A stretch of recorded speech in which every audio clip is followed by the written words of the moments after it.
spend our life searching for the sense of belonging. Some people die before they fulfill their desires. Such a waste of existence.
Anxious earth is rising.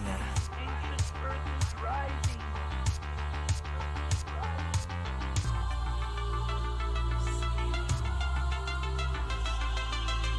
I'm so happy. We spend our life searching for the sense of belonging. Some people die before they fulfill their desires. Such a waste of existence.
Hey, Double Tribble here.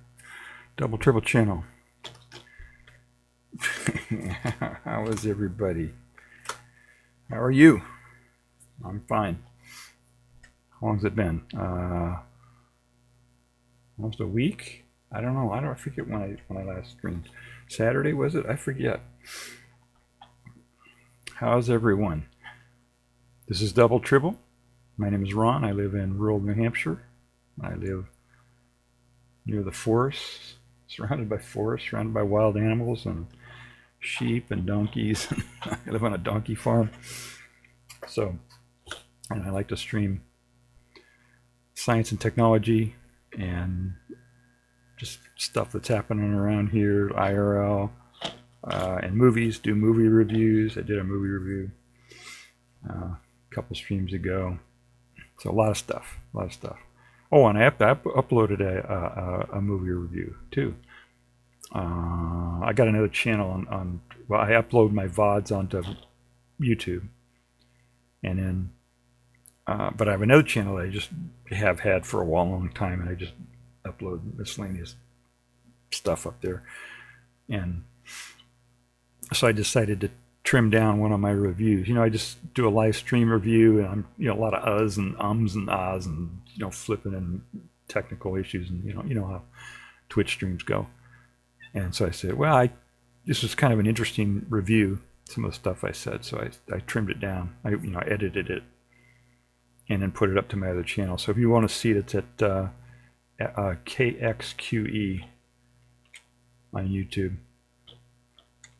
I did a review of the film called The Arrival in 1996, starring Charlie Sheen. And I did that stream a long time ago, a couple weeks ago, I guess it was, yeah, a while ago. And in the next stream, I said some things I had forgot to say or whatever, and corrected some stuff, and then so like it's like a combination of 3 different streams that I trimmed down and put into one thing. Anyway, it looks a little bit more coherent. So if you want to see that, go to KXQE on YouTube. KXQE on YouTube. Hopefully you'll be able to find it. Sometimes they shadow ban me in the search, but you should be able to find it. If you can't find it, I'll put it on my Twitch thing here. So what was I going to talk about? Einstein, fall harvest, wild birds eating out of my hand. Yeah, a lot of different stuff. I've been doing a lot of taping some IRLs, but I guess they're not IRLs if it's, if it was like a week ago. That's not an IRL anymore, I guess, even if it's real time. So I'm trying to figure out how to do that. I think maybe what I'll do is I'll just, I put a mount in my camera up on the dash or up on the windshield and just mounted the camera there and then drove around, and it's lots of beautiful scenery and stuff in New Hampshire here with the fall foliage and stuff. And so I was thinking, well, there's not really much to say about it. It's fun to watch. So maybe what I'll do is I see some streamers that will just take eye candy type, or not eye candy, what I mean, just BS video, just stuff that doesn't, just this kind of fill in video, and they'll stick it up in the corner of their thing, of their stream, and then as they're talking and doing their normal stuff, they'll just have this little thing up in the corner of something to watch.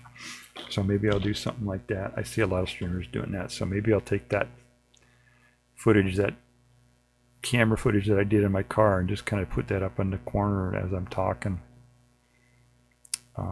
Maybe. I don't know. We'll figure that out.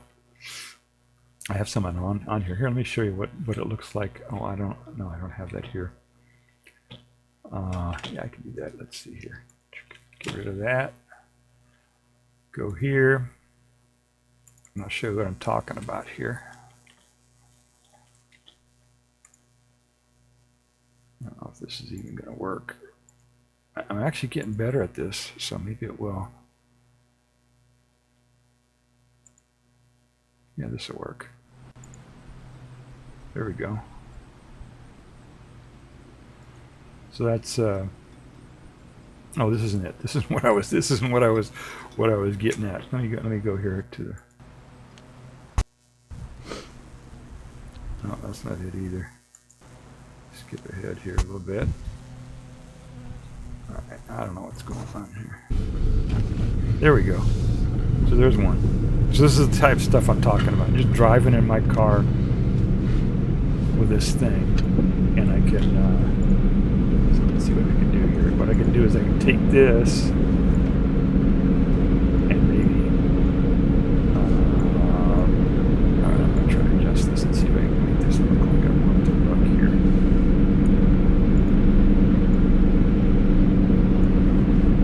I don't know, something like that maybe.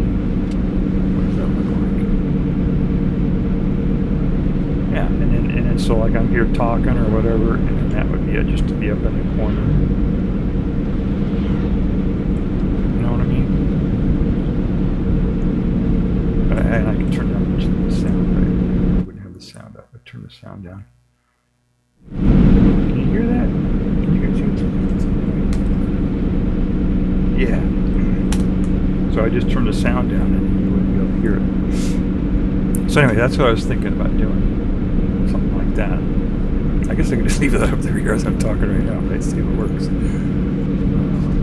sure if that should be bigger, or I think some of them do it with an overlay, and I'm not sure. I haven't figured out how to do that yet. With a, you know, how you do a, you know, green screen or something. I don't know how to. You got all kind of fancy things they do. So turn that down. We just play that. So that's what I've. So that's something I can do. And then what else has been going on? Yeah, I was going to talk about the fall harvest and the birds and stuff like that, but I'll get to that a little bit later. We'll see. I'll talk some BS here for a little while. See if anybody's will join the stream. I got some. You notice I got different glasses on today. I know these are my regular glasses that I wear.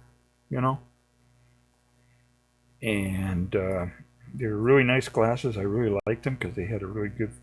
You know, they had the right focus and everything. Perfect focus for the computers and all that. But unfortunately, I stuck them in my pocket, and I had keys or something in my pocket or whatever, and I dinged them.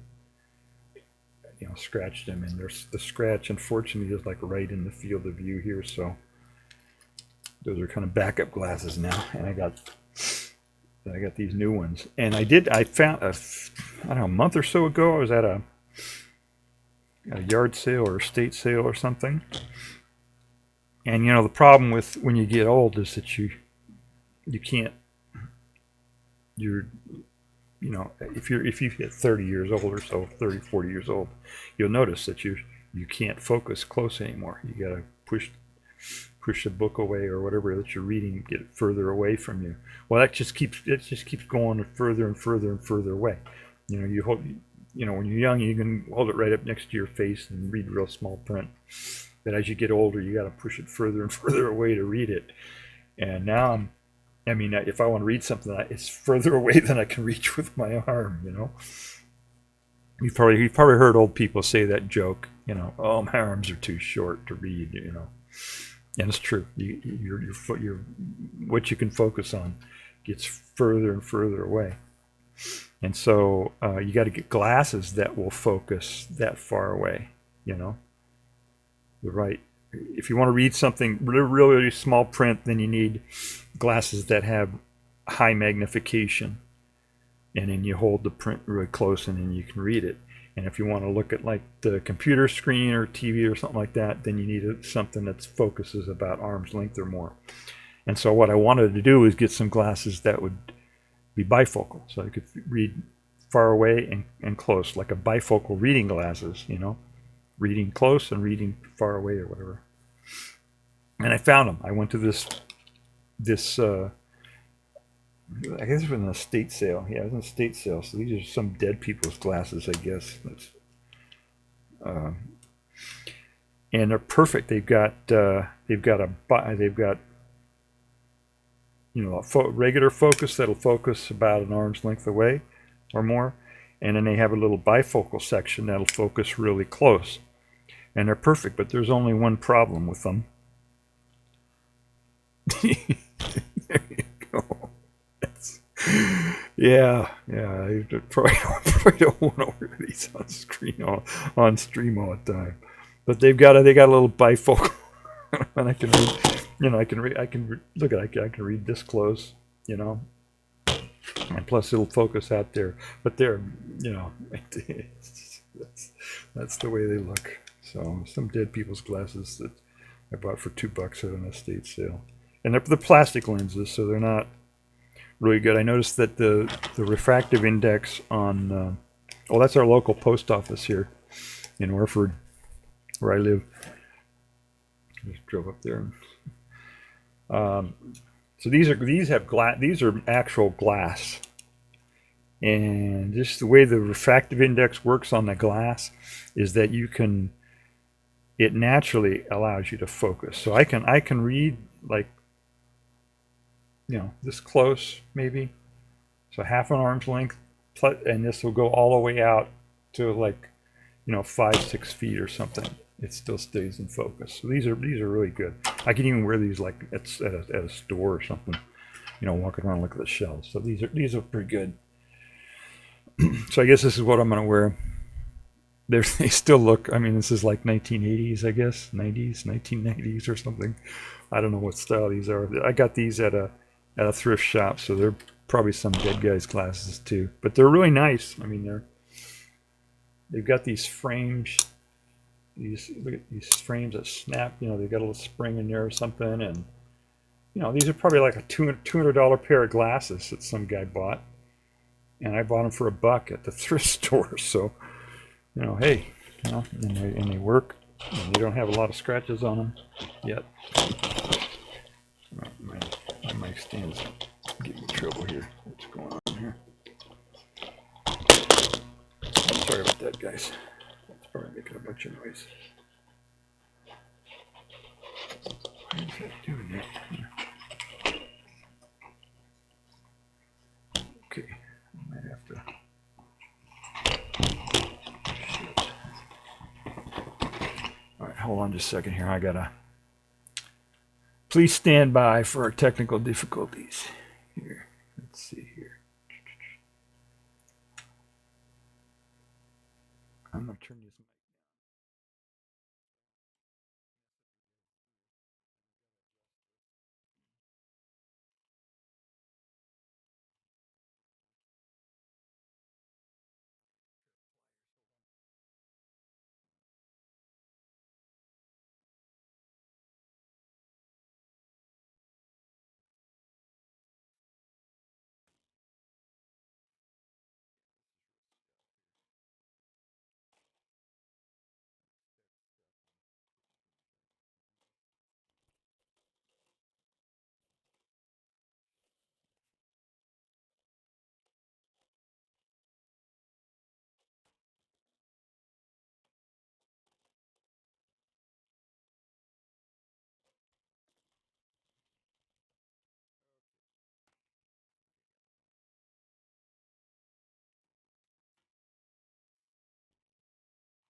How's that sound?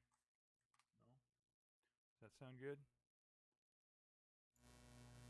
How's that? All right, there we go. We got it. All right, thank you for standing by. I need a little one of those screens to pop up that says technical difficulties. Please stand by. I got a be right back screen now. You know, I'm still trying to get this thing wired, and I needed a be right back screen. And I figured out how to do that. Let me test that right now. You already saw that, right? There, see? See that? Be right back. Yeah. It's automatic. It senses when I get out of the chair and puts it up on the screen. It's a be right, automatic be right back screen. Oh, all right. So, all right. So that's kind of what's going on here. Some of the little things that are going on in my life. What else? I got other things going on. What else? Oh, there is another thing. I got this. I wanted to show folks. Have you ever had like a pan that you burn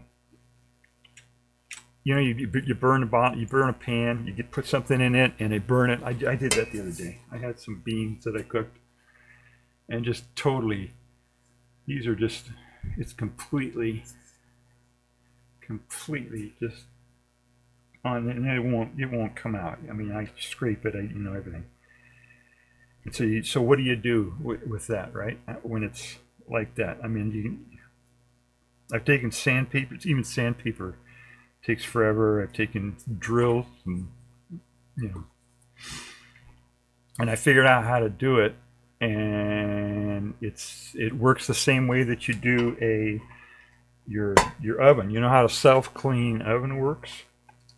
How you do the self-cleaning oven, is you turn it on and it locks the door so you can't get in there. It just turns this heat way up to like 1,000 degrees or something like that, and it just vaporizes everything in there, and that's how it cleans. And so you can do that with this. And I was going to do that. I was going to do that before I started, but I thought I'd show people how it works. So I'll do that right now. I'll put this on the stove. I can't show you because I'm not set. I don't have a camera that I can move around and stuff like that. So, but I'll put this on the stove and I'll show you the before and after. This is what it looks like right now. Right? Can you see that? Yeah, you can see how messed up it is in there, right? See, it just totally messed it up, man. It's just. So I'll put that on right now, and turn it up.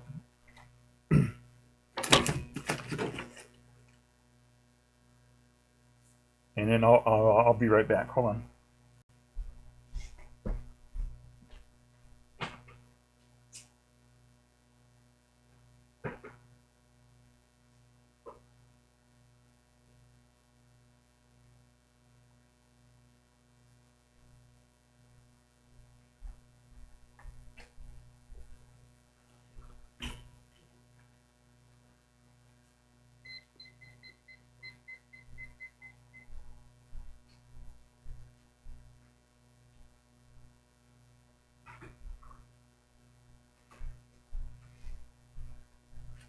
Okay, so we got that started there. I'm going to do one more thing, because that's when you do that, it makes a lot of smoke and vapors that are probably not good to breathe and all kind of stuff. I'm going to put a fan in the window and blow air through here while I'm doing that too also. So hang on just a second.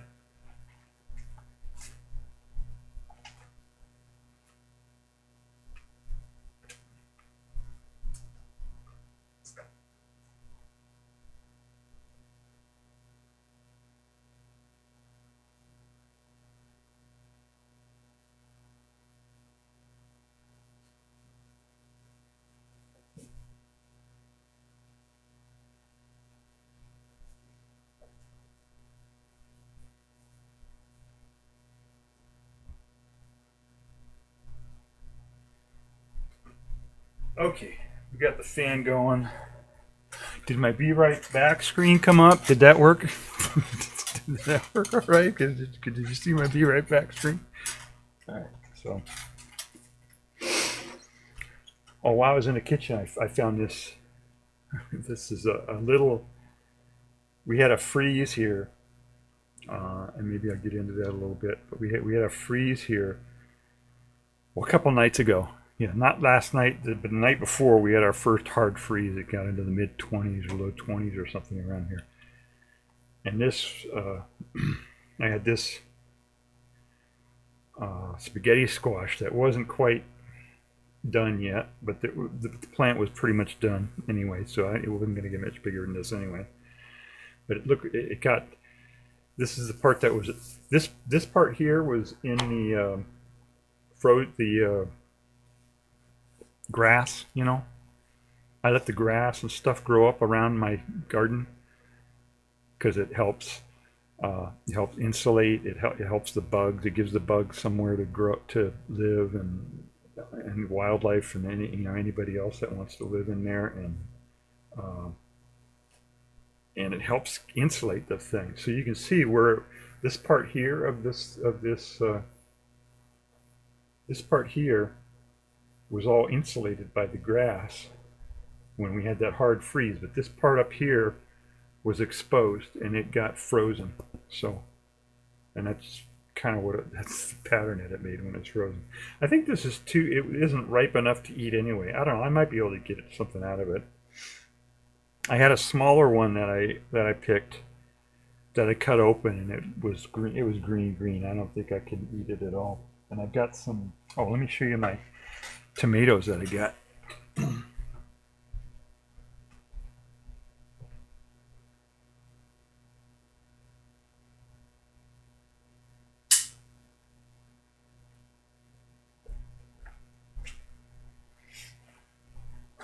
These I had to pick these, or else they were just going to rot or whatever. So I don't know if I can eat these. This red one I can eat for sure. This one I might be able to eat. And I looked up and they said that you can eat green tomatoes if you cook them or something.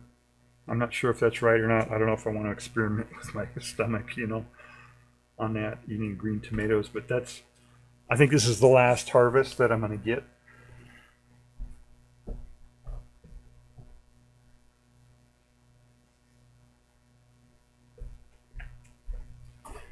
And this is a one. This is a spaghetti squash too. Look at how small this is. This one was off in the corner too, and the same thing happened. Right, it was in the grass up to here, but this part was exposed and it got frozen. So that's part of what's going on with the frost. I have some videos in here. Maybe I can show some of those. Yeah, let me show some of those that I did. I'll already start this thing.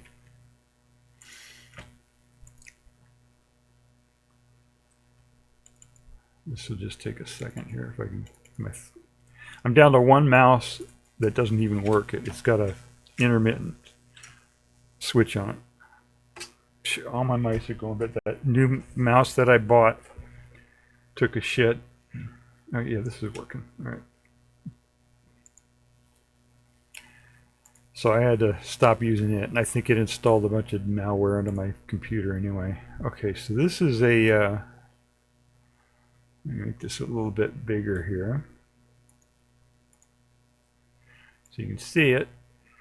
Make me smaller, make the thing bigger. There we go.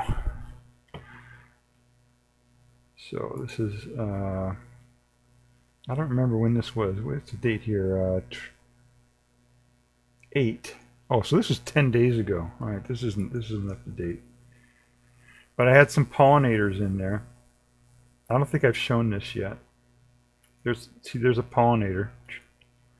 See that little bee there? That guy? I counted 4 different species of, well, no, 5 different species of bees altogether. I had 2, or maybe even 6. I had 2 different species of bumblebees and 3 or 4 species of just honeybee type bees that were there. Plus there was a wasp type of thing that was also a pollinator that was there. So I had a lot of different ones that came. So it was a good idea that I did that, because they don't have a lot, you know, right now. There aren't a lot of flowers out there for them to eat from. So that was good that I helped to keep, you know, several different hives there going, you know. Did my part to help give them. This guy here, right here, I don't know if this is the same individual, but there's like one guy left. After that hard freeze, somehow this hive, whatever hive this guy's from, survived. Let me see if I can find those here, those newer ones. All right, this is going to be some. I'm not sure what I've got here exactly. Okay, that's more driving. Can I hit this next? There we go. More driving. Yeah, this is the kind of stuff. Oh, this is a. Look at all the charging ports on this thing. I went into this garage and they got. That's my little car. My little. Look at all the charging ports they got at this place. Look at that. Shh. And like there are no charging places in New Hampshire hardly at all.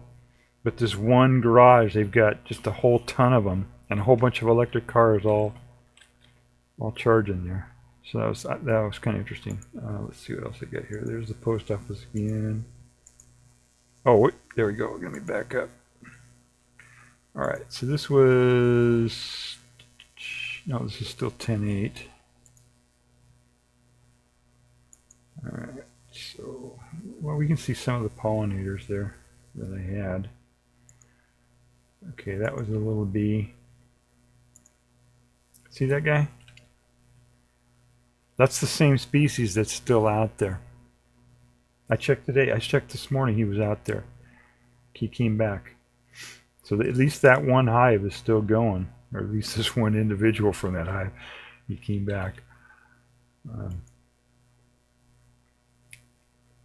I don't know what species they are. Some kind of honeybee, I guess. I don't know. But this one is very resilient. The hive was able to keep going through a hard frost, so that's pretty good. And there's a bumblebee.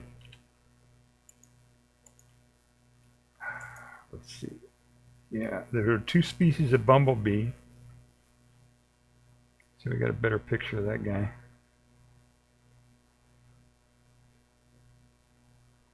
This camera work is kind of... So I don't know if that's a different species or not.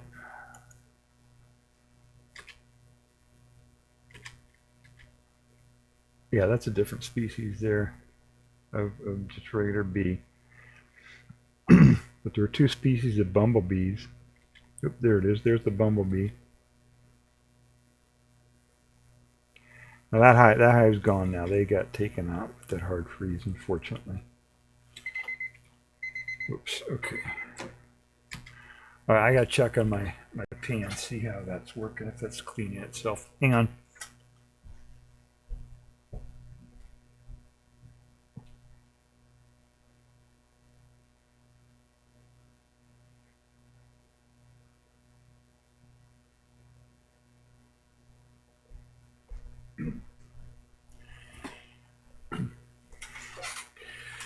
It's kind of cleaning. So all these, this is kind of cool that I had all of these different pollinators that were all coming to this little, you know, this little broccoli plant that I decided to let go to seed so that these guys would have something to eat, and so that I could get the broccoli seeds. And yeah, that bumblebee there. There are two different species of bumblebee. One of them was kind of longer shaped, and the other one was really compact, you know. And the compact one survived the hard frost. That one survived. What do we got here? We got more driving around here. That thing. Oops, okay, back here. Am I repeating here? I think I'm repeating. All right. All right, let me find some more new stuff here. Okay, I took some pictures today. Oh wait, here's some 1015. Oh, okay, those must have all been. Are these all? Here, let me look at this here.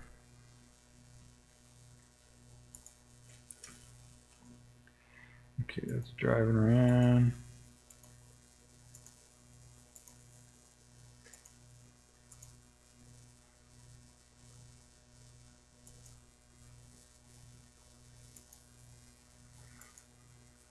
Yeah, that's all. These are all driving things. All right. All right, I took some this morning.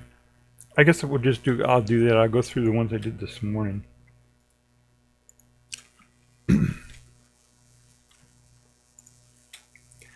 So I went out there, and it was a cold night, and the birds really wanted some food. So I went out there and just put some seed in my hand and put it up there and offered it to them. And I had a taker. Had a couple. I had a red-breasted nuthatch that has come and eaten out of my hand once, and he almost came. He's a little more skittish. Than I have a chickadee that came down and ate. Here, I'll show you. This is pretty cool, actually. Let me turn it up so you can hear what I was saying. I was Come get talking the to the food. birds. Good birdie. It's okay. It's alright. Come here. Come on. Come get some food. Come, birdie, come. Come, birdie.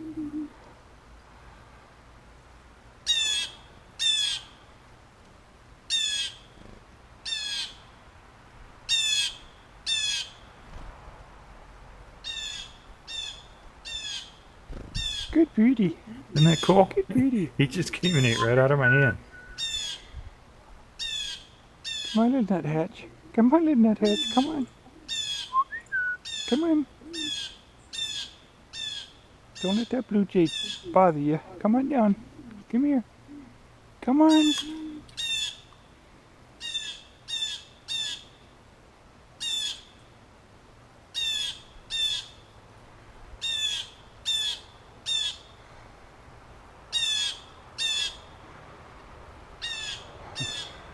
Come on, little nuthatch. Come on. That bird you hear in the background is a down blue here. jay. That beep, beep, Come on. beep. That's a blue jay. Come here.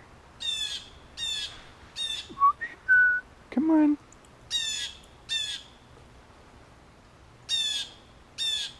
Come on. Come here.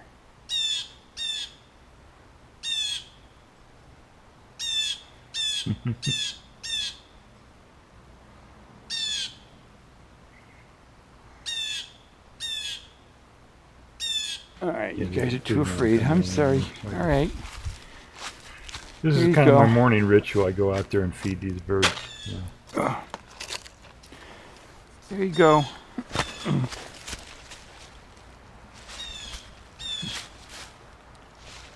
There you go. Go on. Go get it. Go on. Go on. Go get it. Go get it. Go on. Oh no, I don't. I don't have any here. You want to get some more here? Here. Here. Come on. No. What's the matter? Come here. Oh, you're gonna go get it over there. Okay. You figured it out. That's the nuthatch. He went over and got it. I put some food in a little container for him and he went and got Fill it. these up.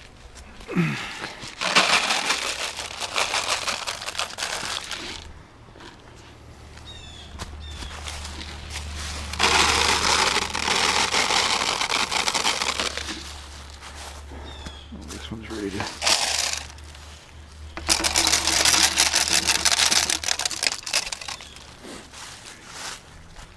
Yeah, that feeder's just about gone. It's tore up.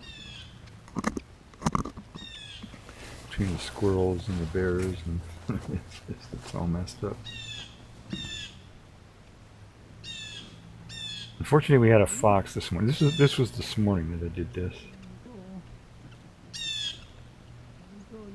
Look at them. They're all trying. As I'm lifting the thing up, they're still trying to get it. Yeah, this was this morning, and so I guess this is technically an IRL, isn't it? I just did just a couple hours ago.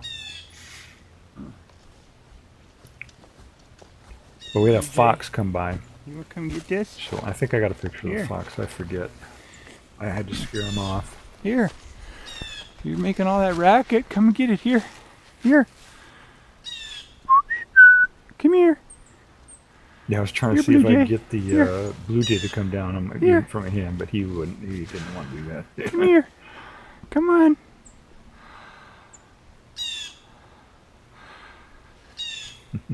All right. You're too afraid. Here, we'll throw him out here so you can get it. Here. Go get him. Go get him.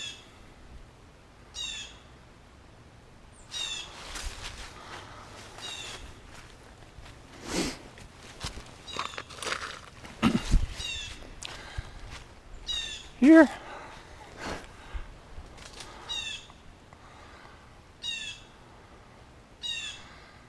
get him.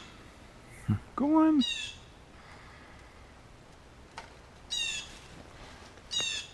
In the fall, the leaves get down and they cover the ground, and then when I throw peanuts out there for them, the peanuts get hidden underneath the leaves. They don't like that. A couple titmouse there. Titmice. It's harder for them to find the They're peanuts. getting them. There are The blue jay. birds. Squirrels don't have any Get it. trouble. They Go go by on. smell. Can't you see him? Huh? I threw him right there. Alright, let me get some more. Here, pay attention this time. Here!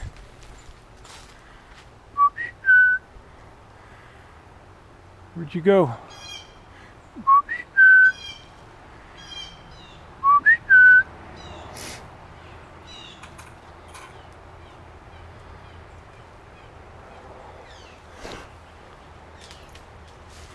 Alright.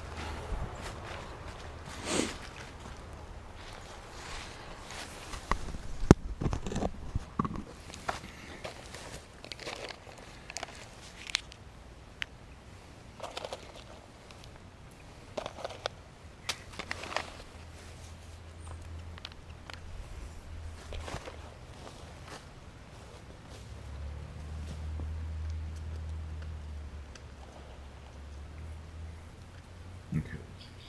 I don't think there's much going on here.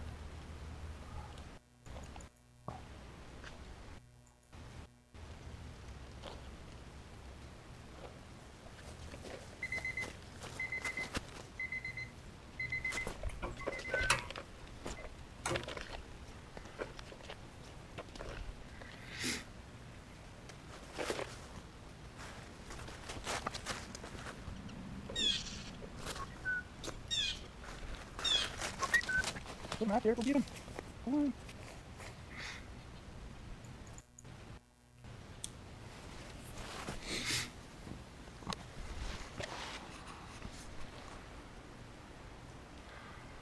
Go get him.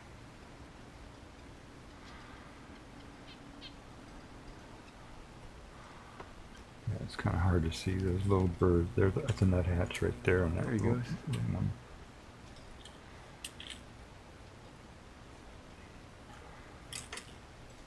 Titman, there he is. The blue jay's going in there. There he goes. What's the matter? Can't you find him? They're right there. Yeah, it's hard to find him in the leaves, isn't it? There you go. There he goes. All He's right. right there. That's the blue jay. We finally got him.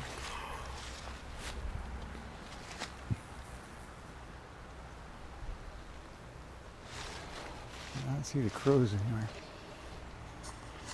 Alright. The crows were snoozing. They were late. They missed out. I think I tried calling them here. Let me see. I don't forget what I actually recorded here.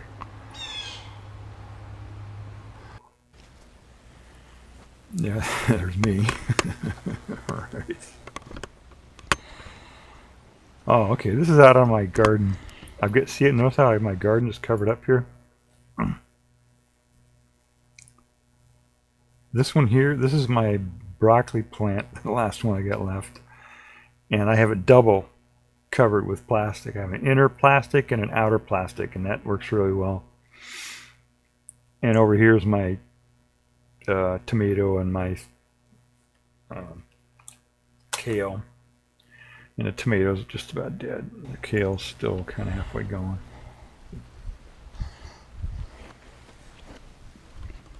Oh, I see what I said. Okay, this is. I show myself unwrapping them so you can see how it works.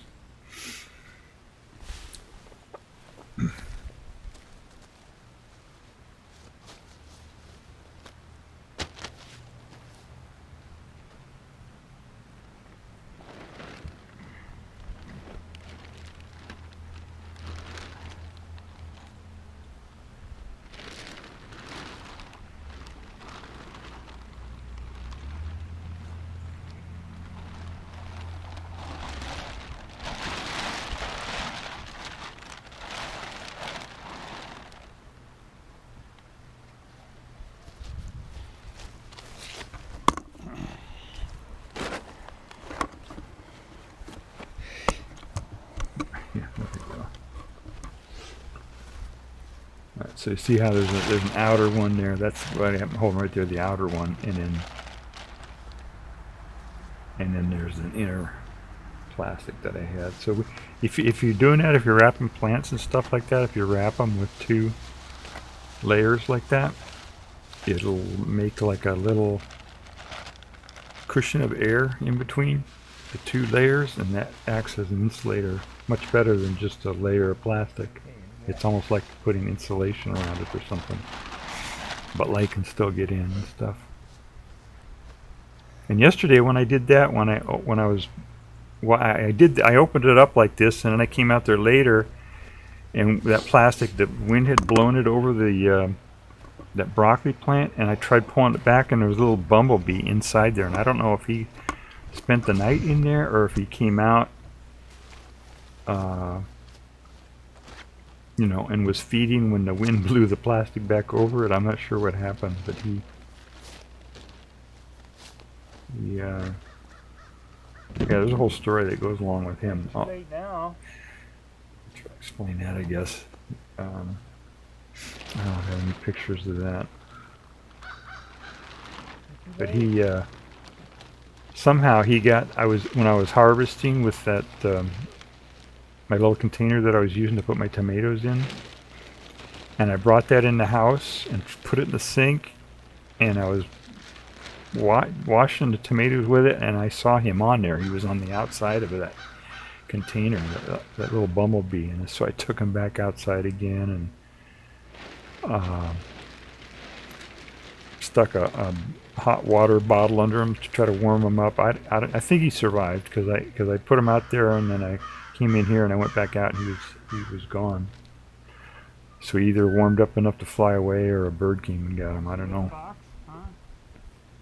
I'll think the good thought. I'll assume he recovered and flew away.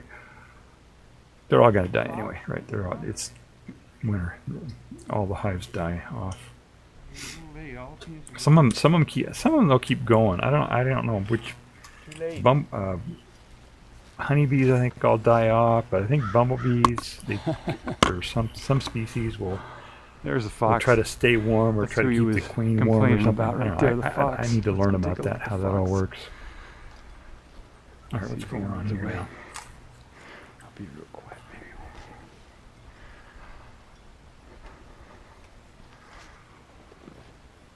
Okay, it's the fox. The fox came back here.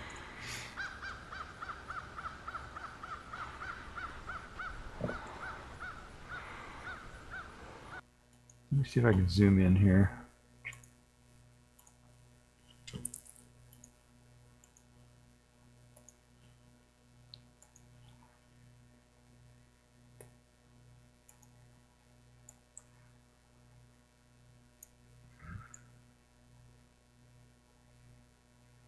Yeah, he's right back there. Let's see. I don't know. I won't be able to get a good picture here, I don't think.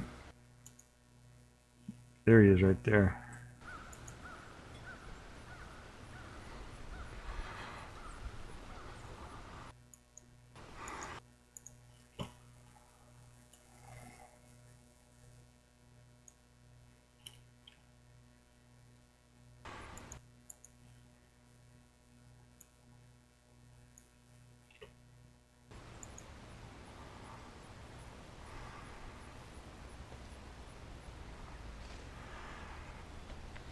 He's watching.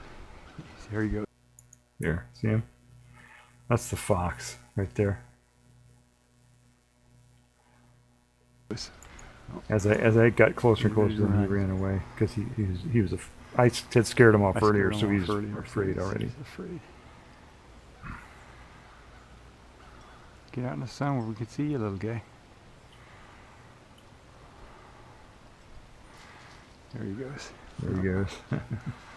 There he goes.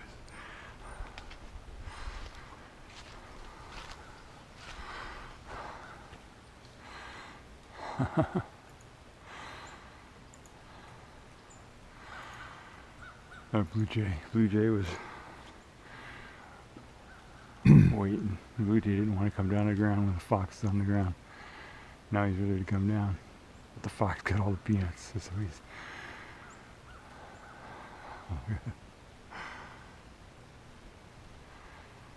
What happened? Did that fox get all your peanuts, That's little the guy? DJ Huh? right there. All right.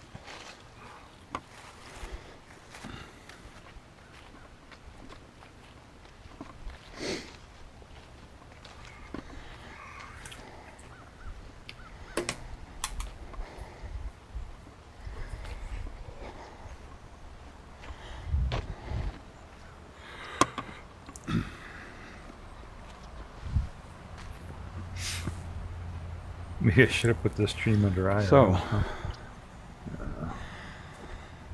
this one here didn't, that was just in the first layer and it didn't get frozen. These didn't get frozen, so it did pretty good.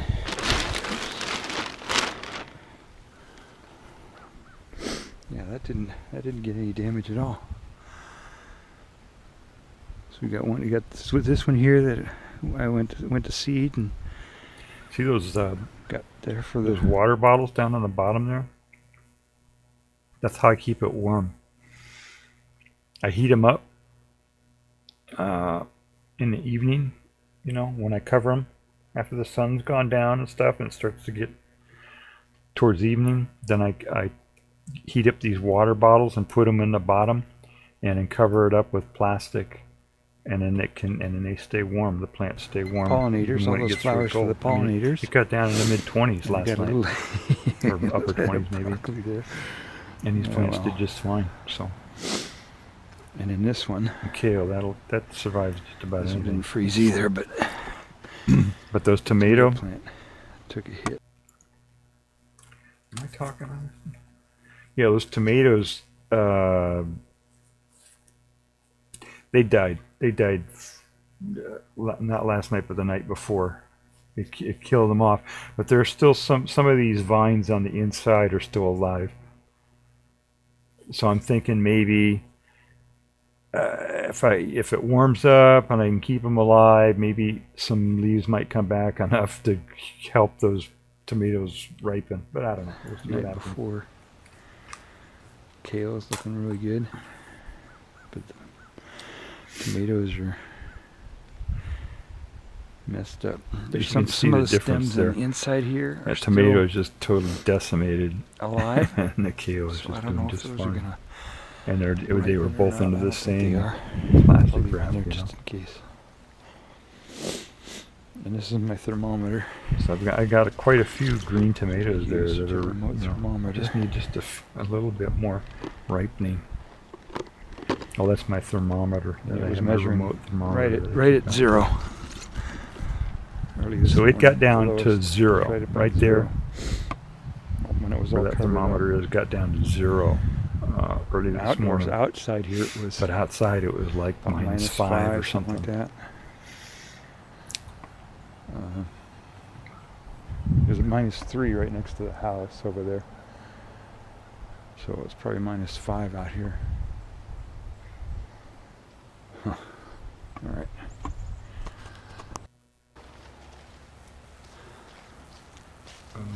Okay. This is right after I fed Hi, sheep. the birds on the hill, Hi. and I was walking back, and Hi. the sheep decided they wanted to say hello. So this is the sheep. Hi. Hi, little sheep. Hi. Hi. What's up? What's up?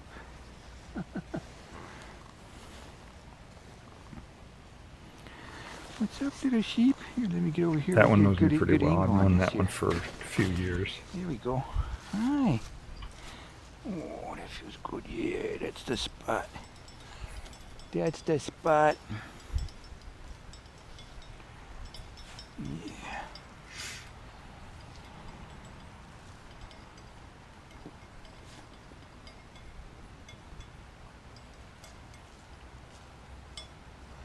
Hi. What's up?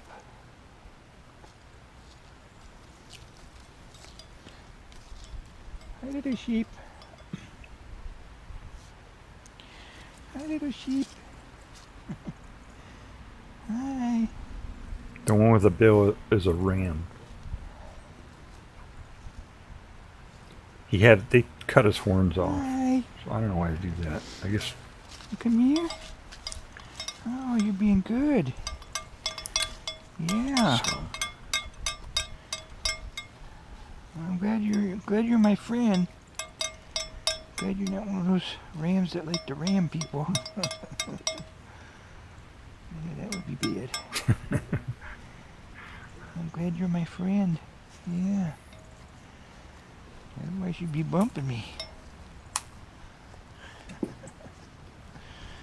Yeah. Oh, there's another one. There's another one.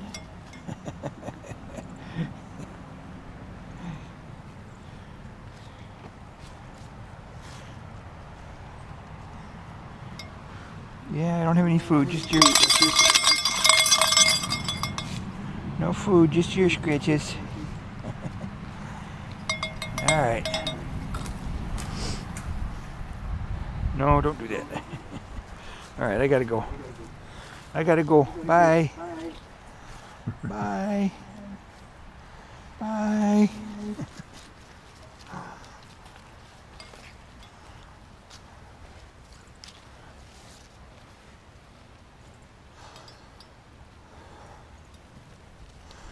It's okay. It's okay.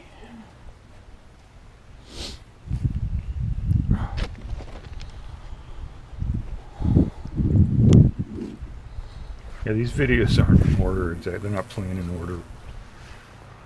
This isn't actually the order that this happened this morning. Obviously, that's still covered up. So. Plants. I think they did okay. Oh shoot, this one came Oh, up. and this, What happened over I here? discovered that this. Oh shit, that's why that got so cold last night. See, that plastic somehow got Something happened there. the wind blew it up or something happened. Or maybe a little critter went in there or something, I don't know. But it got exposed, that's why it got colder than it should have. It turns back on. I see a cardinal over there.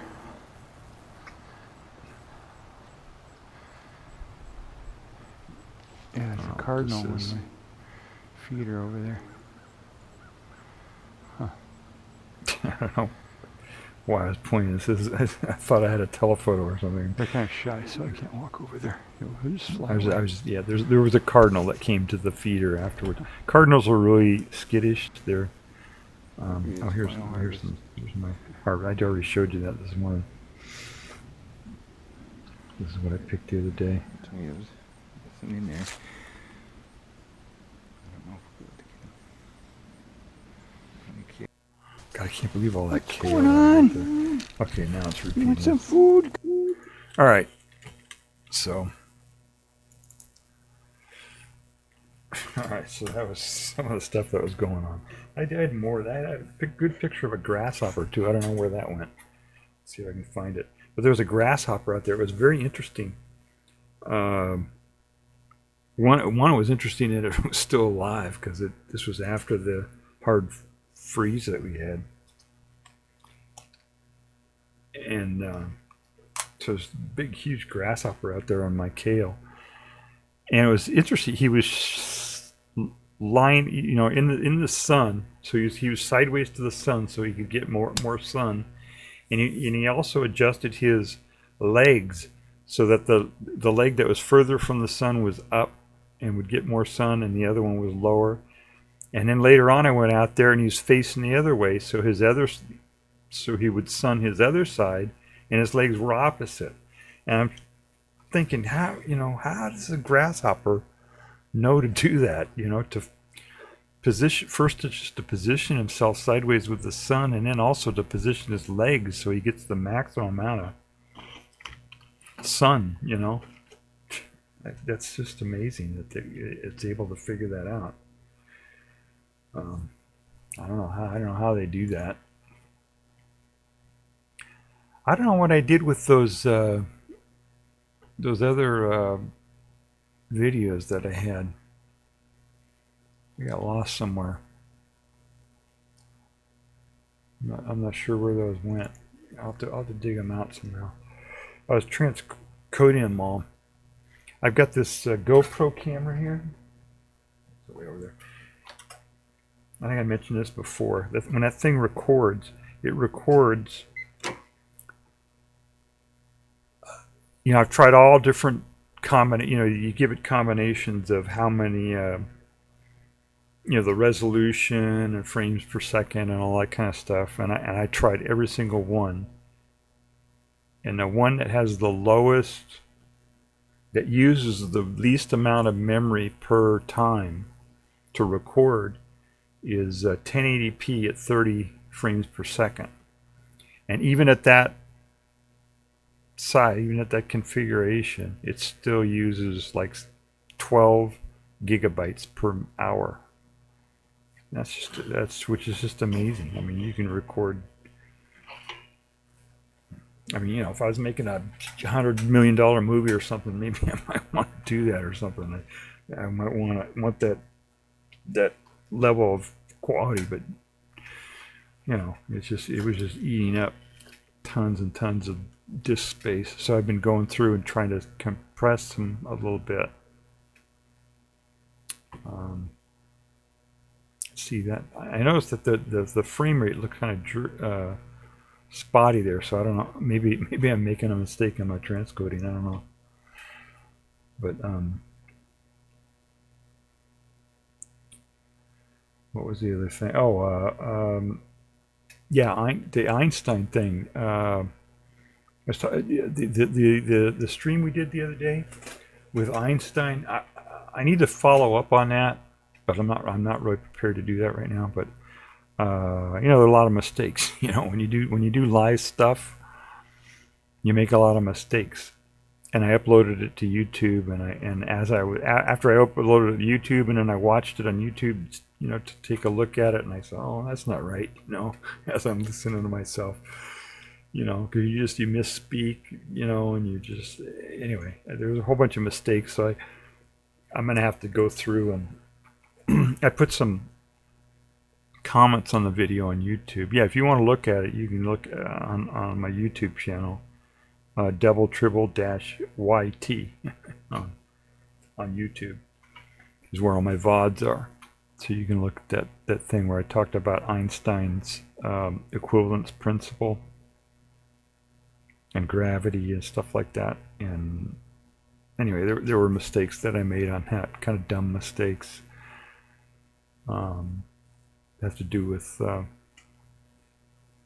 direction of force and all kinds of stuff.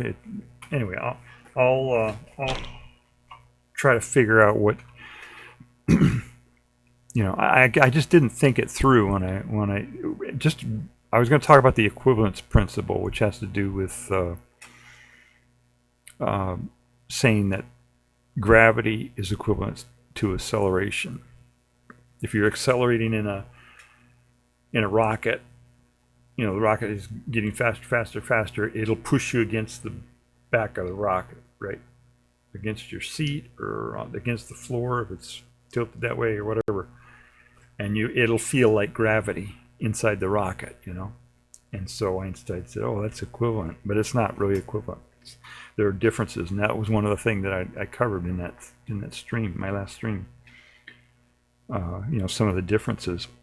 And one of the things I thought was that you could, instead of a rocket, you could be on a space station with artificial gravity and have the space station, you see these in the 1950s movies. They show these space stations spinning in circles, making artificial gravity for the people inside. It's kind of like being on a merry-go-round in a playground or something where there's a force, it feels like there's a force that's pushing you. And yeah, that's how they can make artificial gravity in space when they don't have gravity.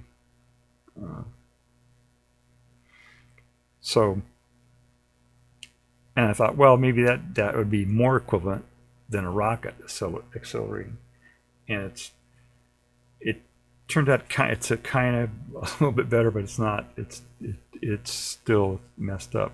And I was trying to think, well, if there was a space station as big as the Earth that was spinning at the right speed, maybe an hour and a half per turn or something like that, it would make exactly 1 G.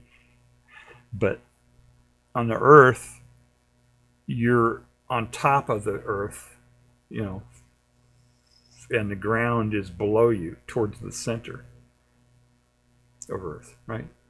But if you're on a space station and it's spinning like that, and you're feeling the gravity, the floor is on that, is away from the center. You know, it's flipped. You know what I'm saying? I don't know. I gotta. I'll do some graphics or something. I'll figure it out and try to explain it. Anyway, I did it wrong. I right before the stream, I thought, oh, I'll talk about centrifugal force. Maybe that would be better. And I just did it on the fly and didn't think it through. And so I'll have to correct that.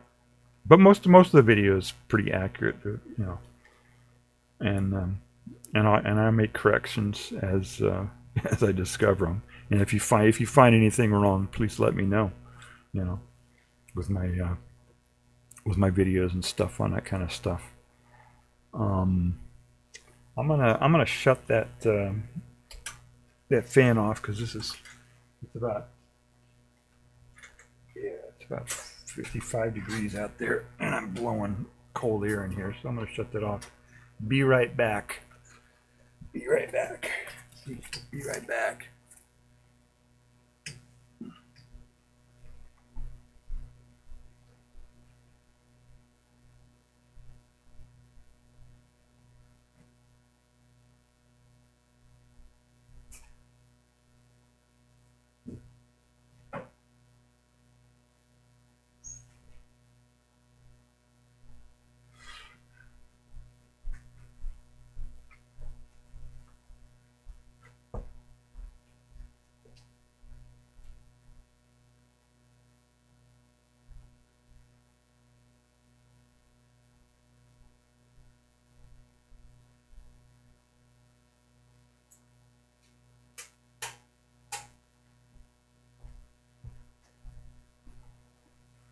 Okay, I got my little frying pan that still kind of hot.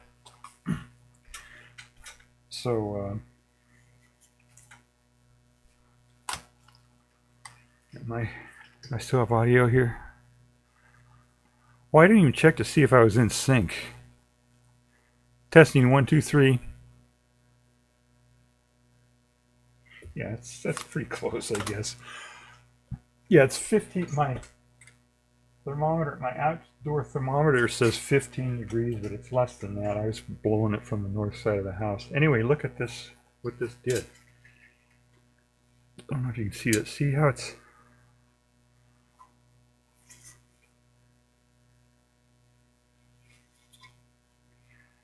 Let's see.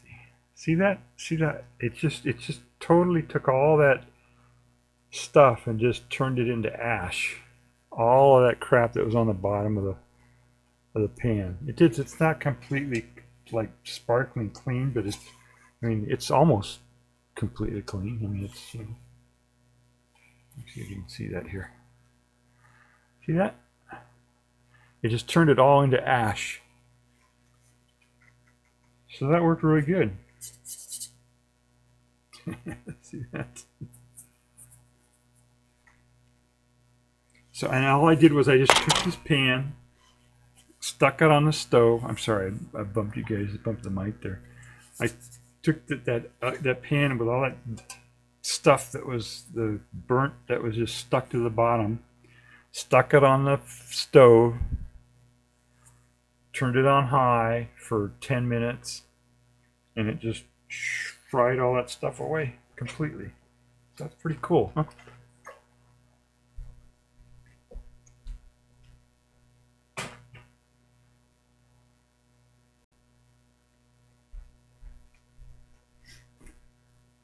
Yeah, that works. It works much better than trying to, you know, get out your hand tools and power tools and try to shave away all the stuff that's in there and everything.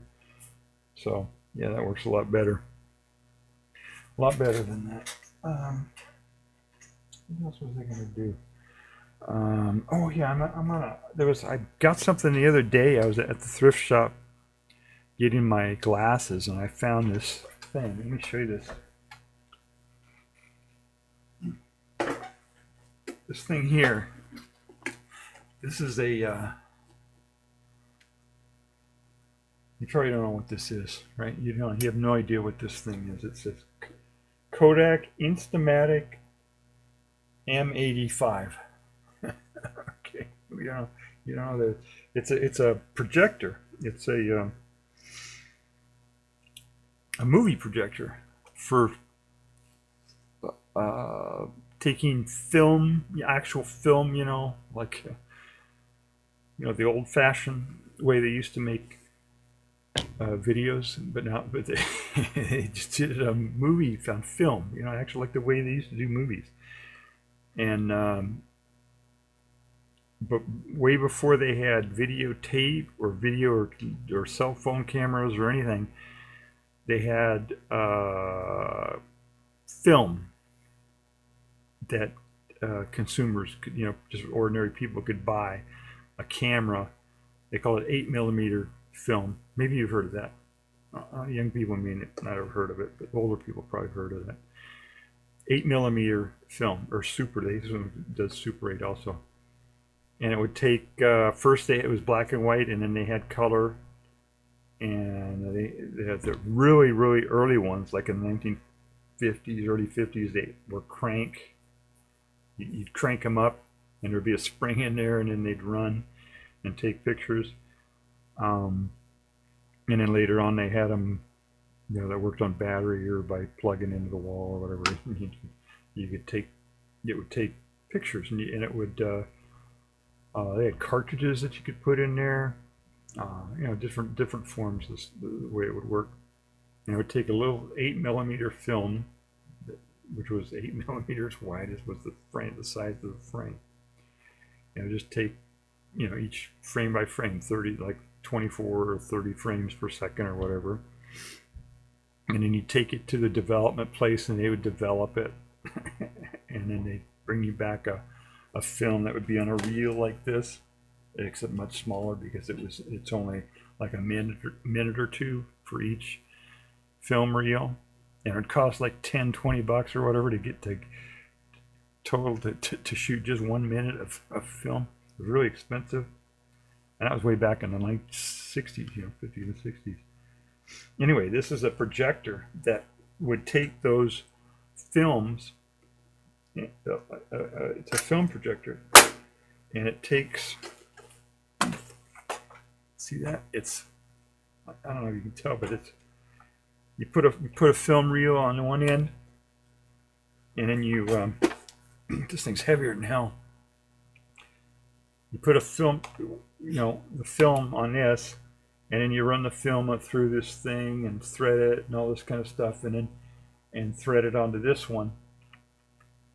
And it turns, and the film just goes through this thing, and there's a huge, big, bright, powerful light in here that shines through the film, and then through a lens, and then the lens projects up onto a screen, and that's how they used to do videos. And I've got a whole bunch of old family movies around here. That I wanted to look at, and I couldn't look at them because I didn't have a projector. There's a projector here, but it doesn't work. It's all the parts had worn out, and it was too hard to fix. So I wanted to see. I bought this. I don't know if this one works or not. It was only $20, which was a lot more money than I had to spend, but it was just an opportunity. I had to do it. I had to get it. So I'm gonna see if I can get that to work. I probably won't do a stream on it or whatever, because it's, if you want to scare people away, tell them that you're going to show them home movies. That's a good way to scare people away. People are not interested in watching old family movies. I don't know, maybe it's interesting. I don't know, it's really old. I mean, these are like 60-year-old, 67-year-old, 60, about 60-year-old movies. So maybe that's interesting. It's a historical thing at this point, right? It's not just family movies or whatever. Yeah, it's interesting how that all, memes, and stuff like that that you see on YouTube, and when somebody, just a whole bunch of compilations of films, of videos, people falling down or weird things happening or whatever. That started way back with film.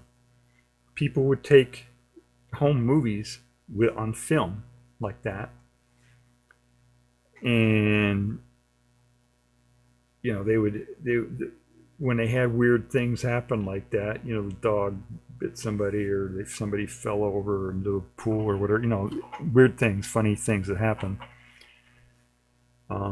Didn't happen very often because you weren't running the camera all the time. You only had a couple minutes of film, so it was kind of rare when it happened. And when it did happen, then the whoever the camera person was, or whoever had the video, the camera, the film, would clip it. And when you clip it, I meant clip, and a pair of scissors or whatever. They would. That's where the word clip comes from, in case you didn't know. It literally means taking a piece of scissors and clipping the film. And clip, you get it's 30 frames per second, so you find out where the thing was that you wanted, and you clip it, and you say, okay, it's this many. You go through the film and say, okay, is this many pictures, and then you clip it again, and that's a clip. Anyway, what happened? There's this show called America's Funniest Home Videos was the name of this show. A lot of you probably remember that. Younger people don't, but so what they did. This was like regular. This is old TV, old media. Old TV, just like TV programs, where they had the 3 channels, and a tuner, rabbit ears, and they had this show called America's Funniest Home Videos, and they would solicit. They'd ask people to send in their movie films, and people would clip their films, put them in an envelope, wrap them up, put them in an envelope, and send them to this show at their address. And they'd get all these clips from all over the country. And they had huge audience. I mean, it was, here in Twitch, you get 1,000 people. That's a huge audience, Back then, it was millions, There were three main networks and a few independent stations, and, so... And it was the only medium there was, really visual medium there was to watch, was TV. So the audiences were huge numbers of people. So they'd get all these clipped films that would come into this show, and they'd go through them all and edit them all together, and then play them on this TV show called America's Funniest Home Videos. And it's basically what you see on YouTube, it was new at that time. It was much more unique. Now it's it's a lot easier for people to put it up there, and you get a lot more quantity of the same thing over and over, and plus you get more unique things. And so yeah, it's kind of interesting how media has progressed over the years. One of the things that I think is really unique is back then, they had these phenomena where they had UFOs. You've heard of UFOs, right? You know what UFOs are. Well, it started that whole concept of UFOs. Well, I'll get into that later, how it started, but occasionally people would say, "Oh, I saw a UFO," and they would have a blurry video or whatever, and they were always faked, right? Or it was something that, looked like a UFO, but it was just some phenomenon, ordinary phenomena or something like that. And that was when there were very, very few of these cameras out there. It was like maybe one family in a neighborhood would have a film camera. It wasn't like everybody had one. They were kind of rare. And so it's funny that when we got and there was a question, are there really flying saucers coming to Earth, and well, there could be, and we just don't. There aren't enough people taking pictures, and they're just missing it. Maybe they see it and they just missed the picture or whatever. But now that we have, virtually everyone has a camera now, right, on their phone, and half the people know how to use it, and they're taking pictures all the time. And nobody's taking any pictures of the aliens, or there are no pictures, So how come that is? It's because it was faked, right? It wasn't real to begin with. So I thought that was kind of funny. And that whole idea about UFOs, it started back in the 50s. When was it? Well, we had World War II. And then right at the end of World War II is when they started really experimenting with rockets. And then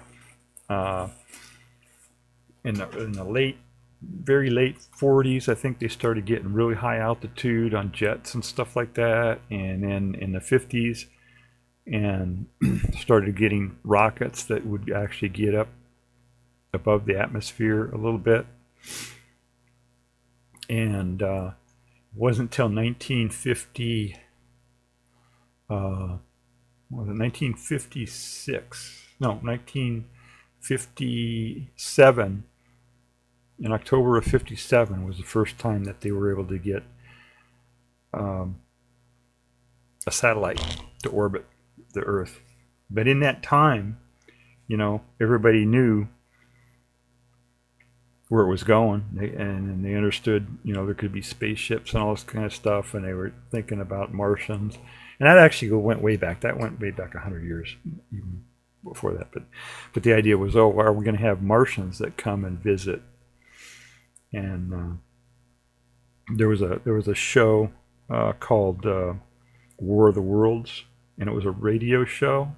It came from a script or something. Anyway, they did a radio show about it, and it was kind of a big thing. Apparently, some people thought it was real. They did this radio show. They thought the Martians actually came, and so, and then the newspapers reported it, and so. But ever since then, that was back in the late 30s, and so like we had so right after World War II, then we had the Cold War. So the Russians and the U.S. were all developing their various aircraft and rockets and all that kind of stuff. And so to have a cover, out in the deserts, in Nevada and California and New Mexico and stuff, they would test these aircraft, and to have a cover to try to, conflate or obfuscate what they were doing, because they wanted to keep it secret, of course. They didn't want the Russians to know what kind of advanced technology they were experimenting with and testing. So they came up with these stories about UFOs and stuff like that, and then people would report, oh, I saw a UFO, or and saying that it was space aliens coming and stuff. But it was the ones that were actually flying things were just experimental aircraft and stuff mostly. But anyway, that was a cover. And Area 52, you've heard of that? Area 52, where they where they do some of the experiments and stuff like that. And there was a whole bunch of cover stories for that one too. So anyway, that was a big deal for a long time. Was the space aliens are visiting us, and You know, where are they? Right? Everybody's got a camera. Nobody's ever seen one. So that's kind of funny. That is kind of a question, though. Where, I mean, where, you know, the Drake equation? You heard about the Drake equation? You guys know about the Drake equation, right? That was something that was, they came up with a, oh, look at this. We got a raider. Raider from Erom. Hey, Erom, thank you. Cool. Look at this. I've got a raid. For those of you watching on the VOD, this is a live Twitch stream. And on Twitch, they have something called a raid, where another streamer, if they want, can when they're done with their stream, they send all their people over to your stream. So this is cool. This is a good thing. I've got a bunch of people showed up to my stream. I'm a new streamer. I don't get very many raids, so I appreciate this. Thank you. This was Erom, right? Did I get that right? It was Erom who raided. Let me see. Raider from Erom. Thank you, Erom, for raiding my stream. I appreciate that. Got a whole bunch of people here, a whole bunch of names. Let me see. We've got Chan the Magic Man is here. He does a magic stream. He has something called Magic Monday that he does. So we'll do a shout out for Chan the Magic Man. And then Bao Bun. I don't know if I pronounce your name right, Bao. Who does mod for some of the channels, and Peekaboo Draws, who has a stream where they just show their hands and they draw. I haven't seen one of your streams yet, Peekaboo. I just seen the recordings. And Erum, thank you for rating, Erum, and Memloss, and Sloth Lounge, and Conspiracy Guru, and Happy Nightmares. Happy Nightmares does late night streams in the middle of the night and makes strawberry jam and various snacks and things. Did I get everybody? I think I got everybody. Welcome everybody. Thank you for coming to my stream. I was talking about a bunch of different stuff. I showed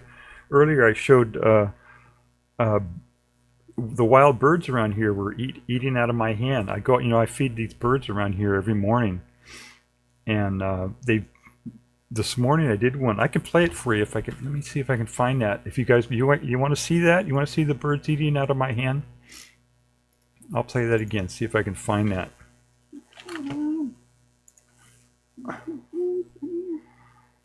Let's see. Get some food. Here we go. This is a chickadee. Come on, little chickadee. Come get This some was food. this morning that I did this. There he goes. Good birdie. See that? It's okay. It's all right.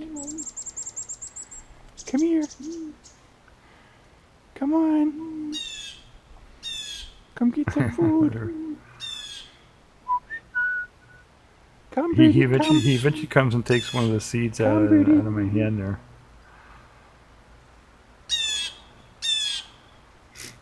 And the other day I had a nuthatch come down and take a seed out of my hand too. There you go. Good Isn't that birdie. cool? Good These are birdie. just wild birds out there. They've just gotten used to me being out Come on, there. little nuthatch. Come on, little nuthatch. Come on. Come on. All right, so that was kind of cool.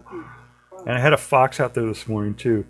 I didn't get a very good picture of him, but right after I fed the birds, then I left, and the fox apparently heard me calling the birds. Because I go out there and I whistle and I call them so they all know to come. And he must have heard me, and he came down and started and ate all the peanuts and stuff that I put out for the birds.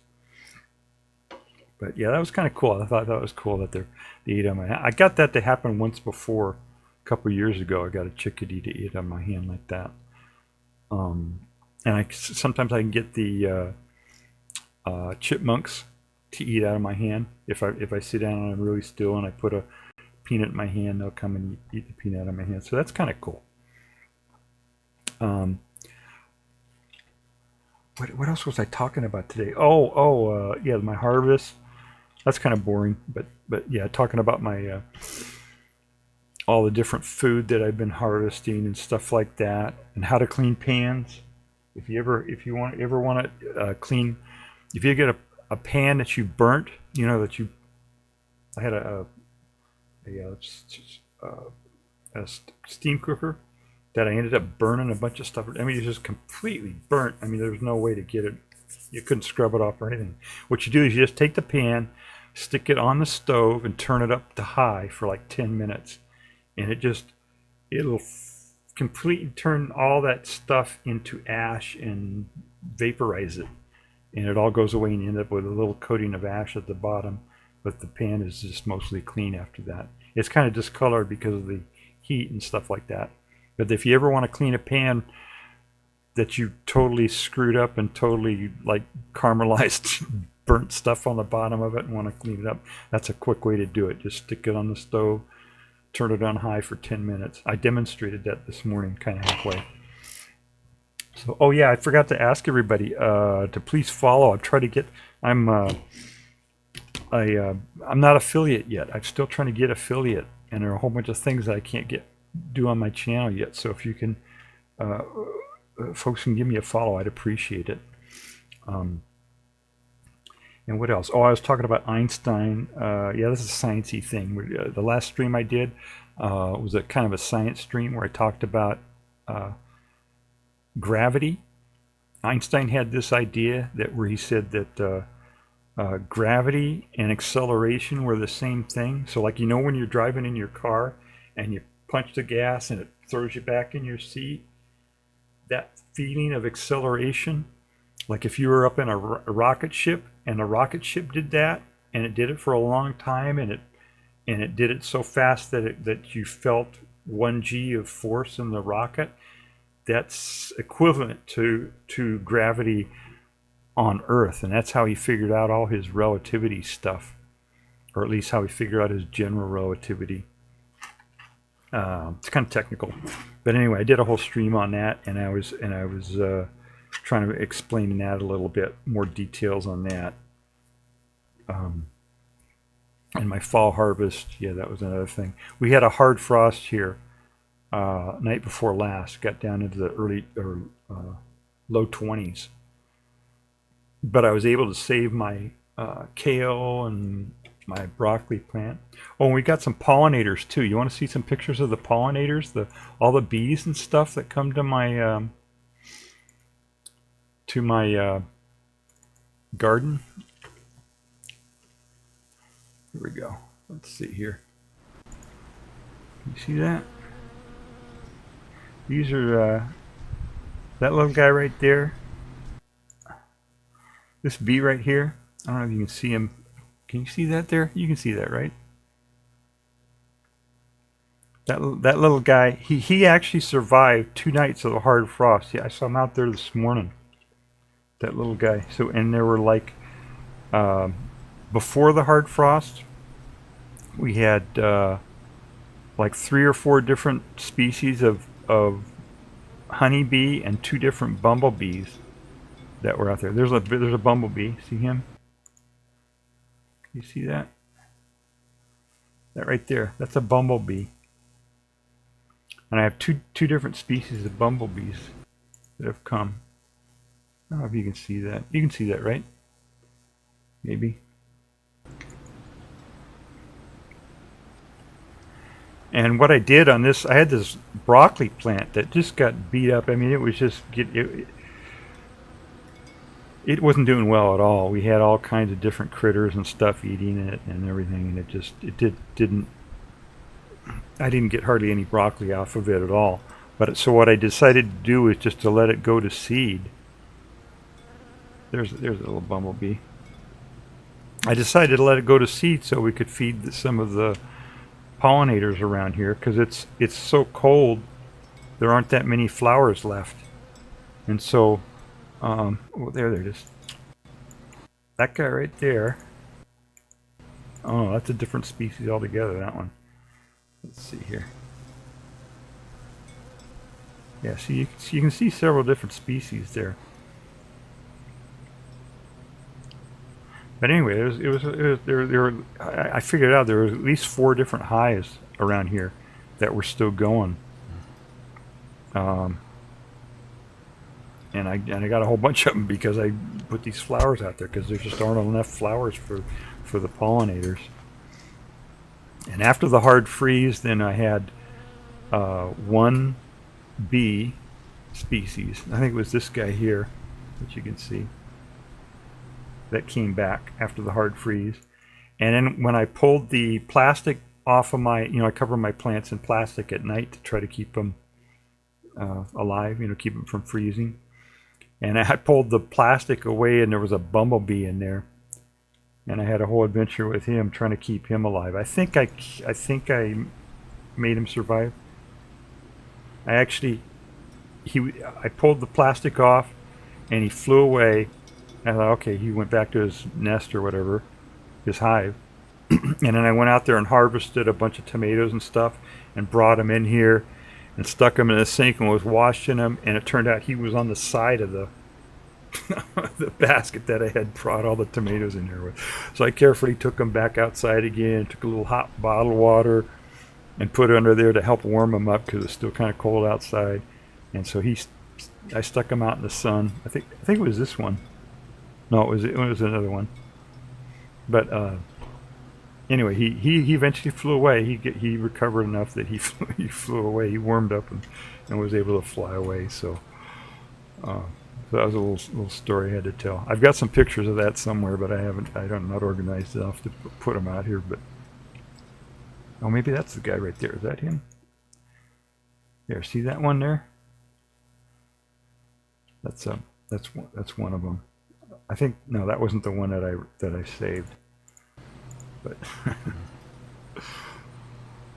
yeah, a lot of critters out here. Oh, that was a different species in there.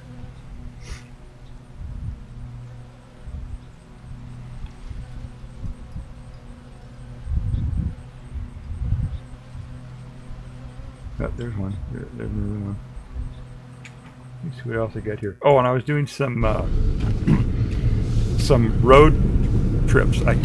What I did is I took and stuck a camera and mounted it to the dash of my car right towards the front of the windshield there. My GoPro, And I thought I could do IRL driving. So I did that, and I drove around a little bit, and I've got quite about an hour or so worth of stuff now. And I thought what I could do, like how some of the streamers, when they're talking, how they'll just put just nonsense stuff, up in the corner of their feeds. So like when they're talking, like there's like this, and I'm talking, and I could just put this out with the sound really low, and then it would make it more interesting, so people wouldn't have to look at me all the time, So I just put stuff. Oh yeah, nice, yeah. It's a virtual IRL, right? It's it's kind of IRL because I can't do IRL. This whole area here, like this area here, there's no cell reception or anything through here. At least with my network that I'm on. But I got a lot of this stuff. I got driving. This is actually driving from my house. This is like just within an hour or within a mile of my house, right here.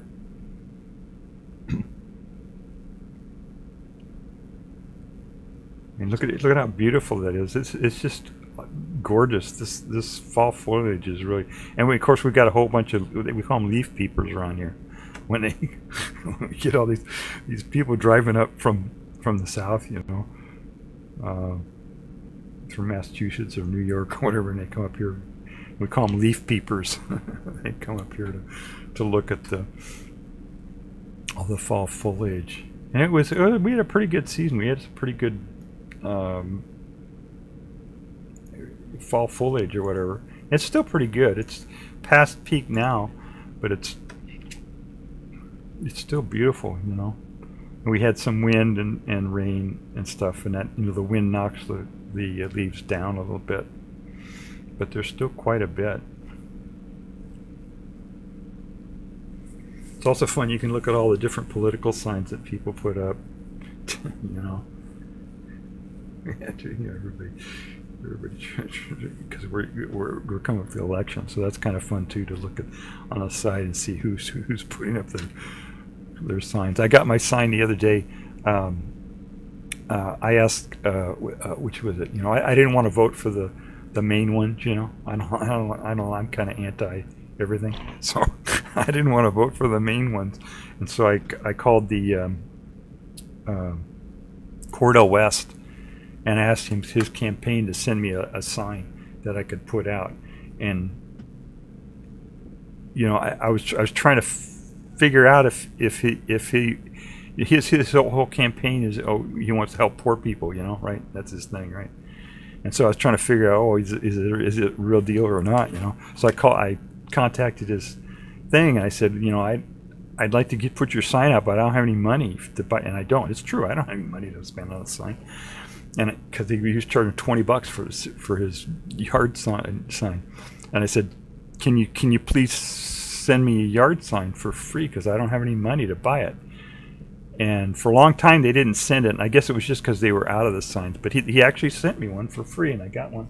Here's the box that it came in and everything. And so I stuck it out on the side of the road. And so I guess he's the real deal, at least. I don't know, maybe, or else they just had so many signs they didn't know what to do with them, so they sent me one. I don't know.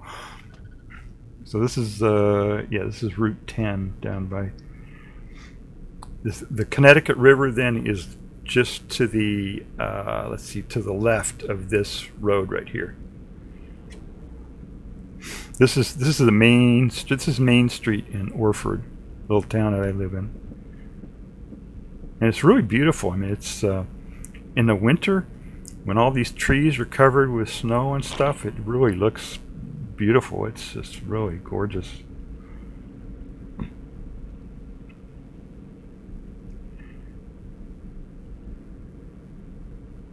But this worked out really well. I was surprised. I thought it was going to be real shaky or something, because of the car and all that, bouncing around and stuff. But it's not bad at all. I got this on the wide angle setting, or the wide. It doesn't really have an adjustable lens, but the wide setting on the camera. Oh wait, we got some chatters here. Wait, I'm not paying attention here. I rarely get any chatters, so excuse me for ignoring your chats here. Let's see. I have a moderator who lives out near you. Oh, really? Oh, cool. That's I can't pronounce your name here. Let's see. It's Makawaka. Am I pronouncing that correctly? And Erom says, yes, pretty country. Definitely not Indianapolis. Yeah. Yeah, no, we've got some Dairy Queens, or not, ice cream stands or whatever. But I don't know. We got Dairy Queens, and we got liquor stores. The liquor stores are run by the state, though. Let's see. Erom says, I sell Erom signs, $10 each or two for only $20. I love a deal. Yeah, vote for Erom. Erom for president.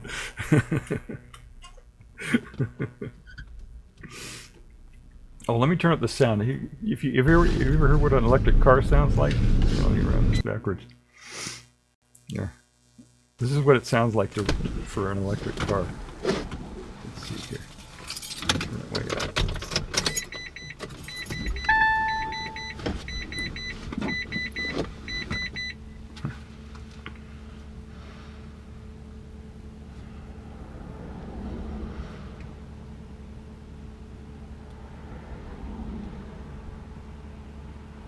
So I started the car, but there's no engine, right? So it doesn't make any sound. All right, where's it gonna go here?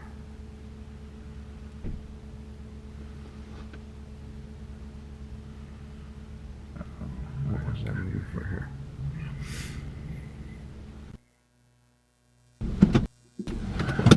here we go.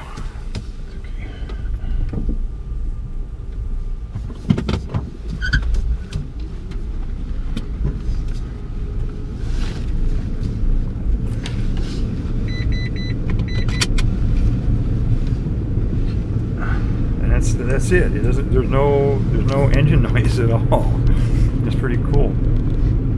I've got a. It's a real cheap old car. This car's 10 years old now. And it's a cheapie. It's one of the real cheap ones. I paid like less than $5,000 for this car a long time ago.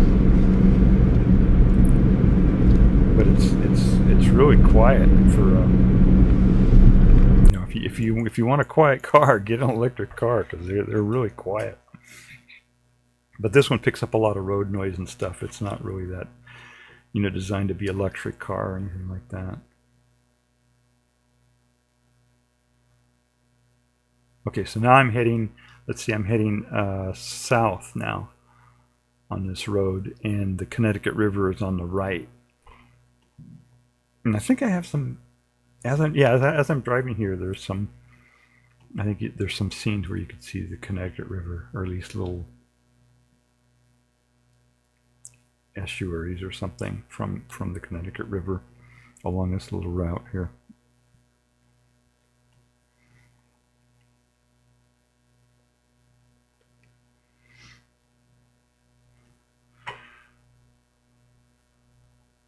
Dairy Queen. Okay, let's see. I'm looking at the chat here. Cheers. Vote for Sloth. Yeah. Sloth Lounge. Dog love. One raccoon. Morphine time. I don't know what that, or morphin? Is that morphine or morphin? I'm not sure. I don't know what that little emote is.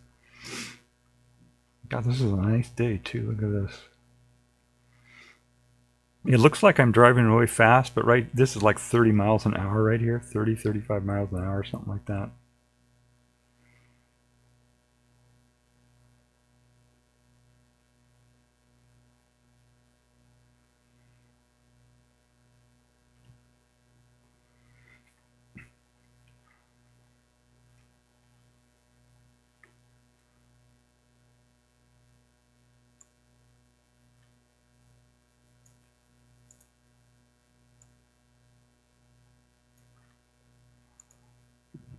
That's a little bit better. I drive pretty slow. This is a 50 mile an hour zone, but I'm still only going about 40 or 45 or something like that.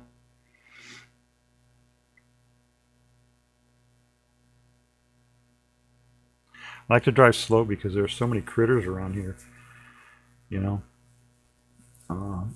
like to see there's a car passing me. So couple cars passing me. I'm going so slow. Yeah, there are a lot of critters around here, and it's very easy to hit them if you're going too fast. Like deer. I've seen out on the road. I've seen just about every kind of animal. I've seen porcupine. I saw a porcupine the other day. I had to actually stop and wait for him to cross the road. This porcupine to go across the road. And deer all the time. All the time I got to stop for deer and wait for them to go.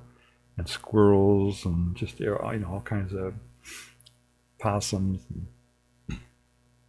I've seen raccoons as roadkill sometimes, but I've never actually seen one, alive, like walking across the road. Saw a moose once. Had to stop for a moose once. And bear, yeah, we get bears all the time too. The other day I had a bear come by. I showed that. I actually did a picture of that one. I took a picture of that bear and showed him on stream a few weeks ago.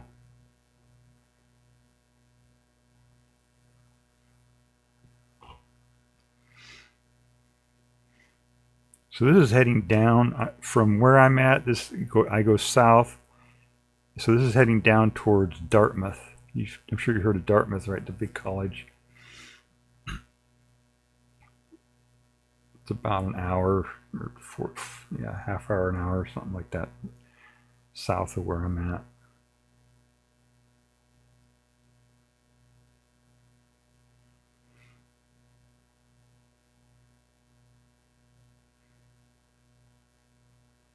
There are no stoplights in our whole town, in our entire town. No stoplights at all.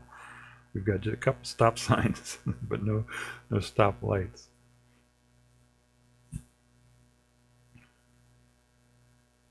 And then the next town over on the other side of the Connecticut River, called Fairleigh, is they had no stoplights either, but there's a huge cliff on the other side of the Connecticut River, and rocks were falling down from it or something. Anyway, they had to do some repair to it, and they rerouted the main interstate through that town, and so they had to put up some temporary stoplights. Otherwise, we don't have any stoplights anywhere around here. I can drive from my house going south. I can drive for over a half hour before I get to a stoplight. So let's see. Erin says, we have a lot of bus urchins here in Indianapolis, usually seen gathering around bus stops. Bus urchins? Are you talking about like people waiting for buses? Yeah, you gotta make sure you don't run over them too, I guess.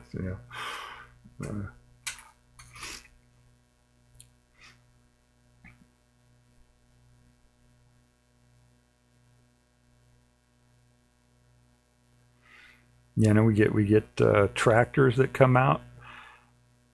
That's the big traffic jam. Is this if a farmer is moving his tractor from one field to another, and he'll get out on the road driving at 15 miles per hour. That's our traffic jams.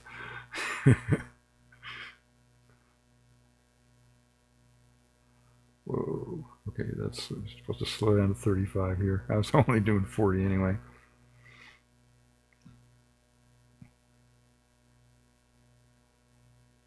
And there are hiking trails all over the place too. I should do more IRLs in the hiking trails. I think that'd be interesting. I need to get something on my camera for so it doesn't shake so much. When I'm walking, they have what they call them, gimbals. I gotta figure out how to build a gimbal for my camera so that it doesn't shake so much. I found that if I connect my camera to a tripod, with the legs all folded up so it's just kind of short, and carry it around with that, it's a little less shaky than just carrying the camera by itself. But they have these things that are like have little gyroscopes in them, that spin and keep it level, and lots of different expensive stuff. But I got to figure out how to build one myself.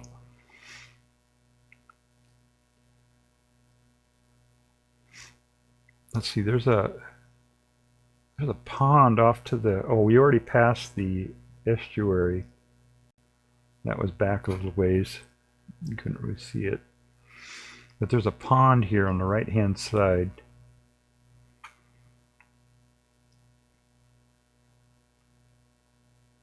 Okay, 35.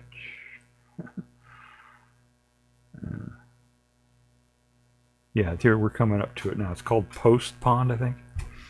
It's on the right-hand side. You might be able to see it. Yeah, there it is. Off to the right-hand side there. It's a real beautiful pond. All kinds of different birds and stuff come there, and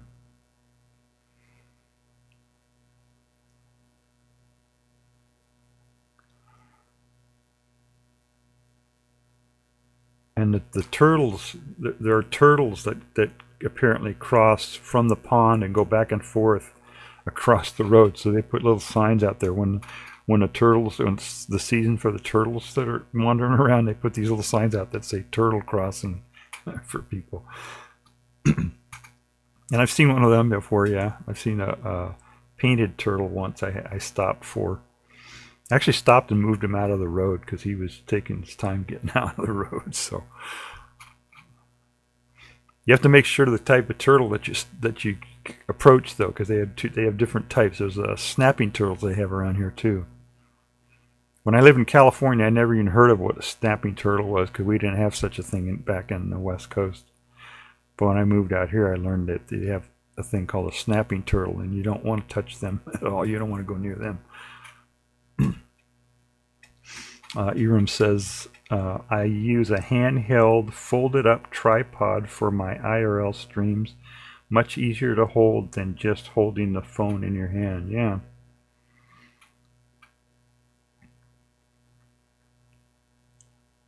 Yeah, it's a little bit better that when it's hooked up to a tripod. Well, there's a little thing. You could take here. I'm going to back this up just a second, and you can see. Let's see here.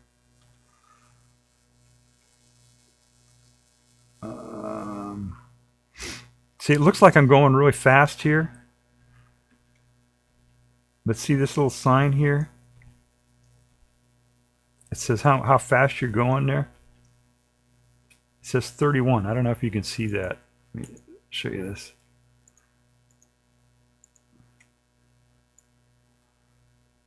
You see that?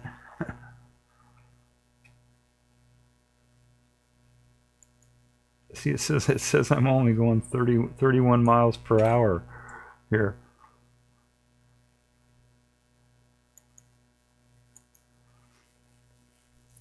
So I'm really not going that fast.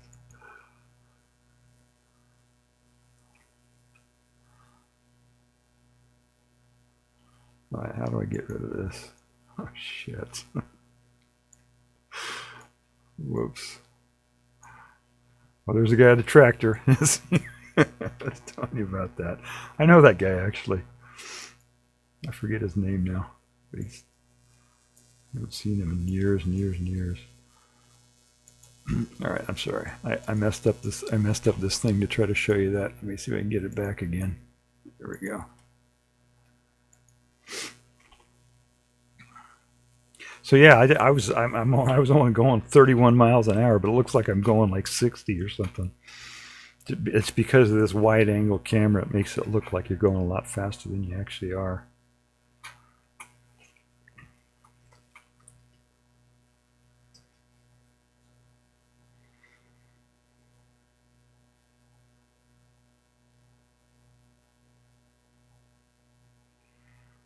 Okay, here it comes again. See, I'm doing that's 31 miles an hour right there.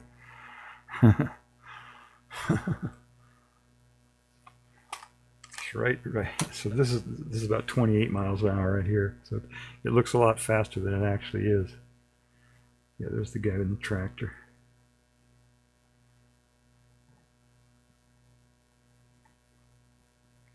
This little town here is called Lyme, L-Y-M-E.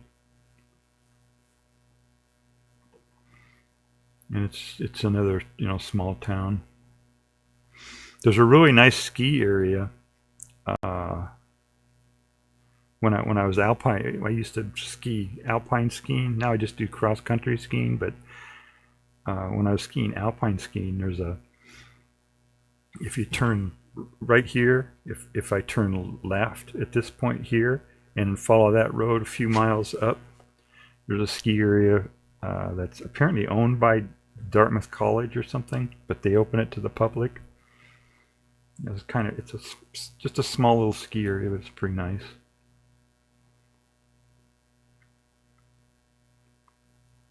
This is a really nice town here too. This is Lyme.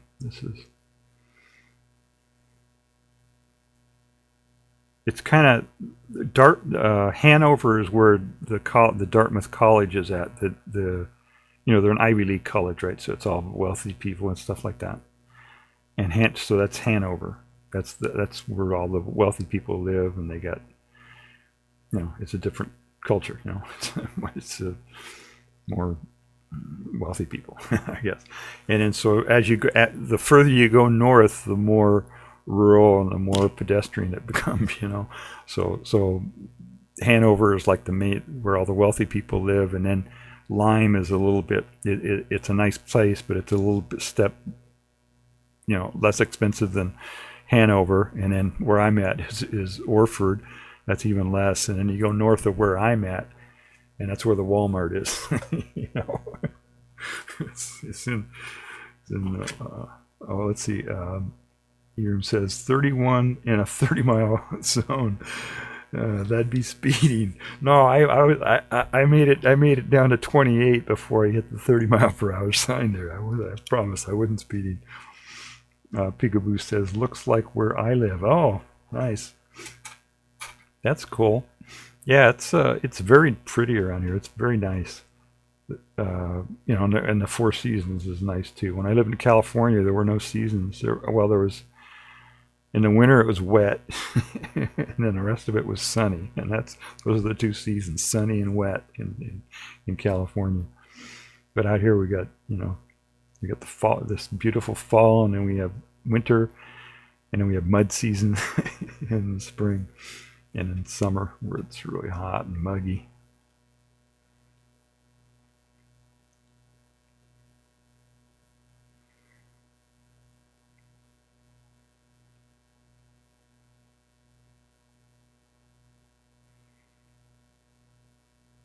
Yeah, you couldn't see much of the river. I do have a nice picture of the Connecticut River, though. I could show you guys if you wanted to see that.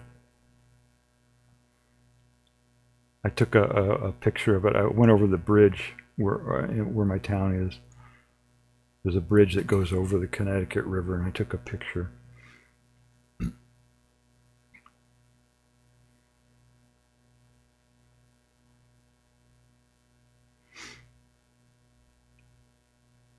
Yeah, this just goes and goes and goes and goes.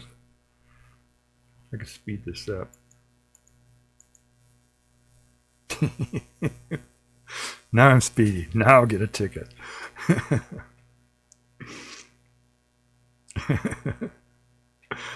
Oh my goodness.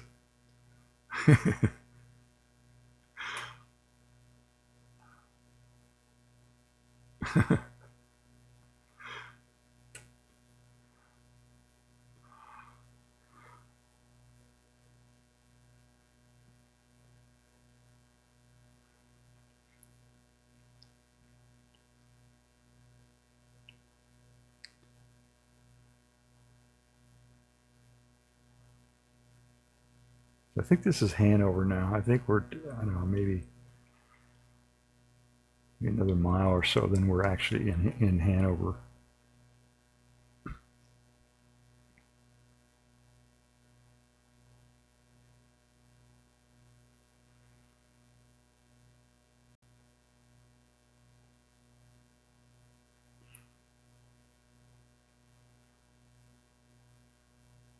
I actually walked or tried to walk to Hanover once. I was hitchhiking. I was hitchhiking from where I was at to Hanover. Ended up walking a lot of it. And right around here somewhere, when I got into this town of Hanover, you know, I'm walking around with a backpack and blue jeans and all that. And I as soon as I got into the town of Hanover, a cop came by. He said, "Hey, what you doing?" Checking, just checking out, making sure there was nobody, no low life coming into their town or whatever. And he gave me a ride. So this is, I think this is officially Hanover here now.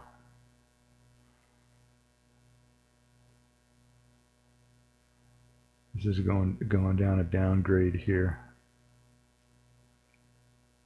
Yeah, there's the Connecticut off to the side. You see it over there? I can see a little bit of it there. The Connecticut River. There it is. See it?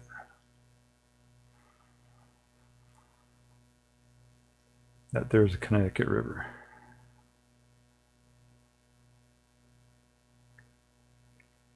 Part of it.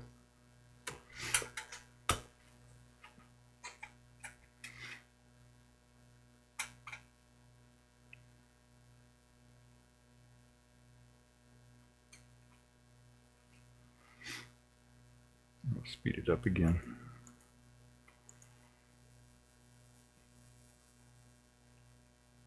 Yes, so there's more and more houses per mile here now as you get closer down in. A little bit less rural, you know.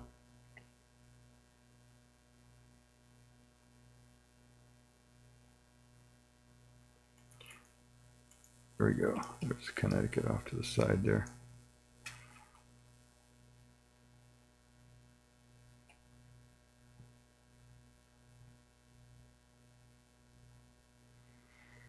Yeah, a lot of farms all over the place.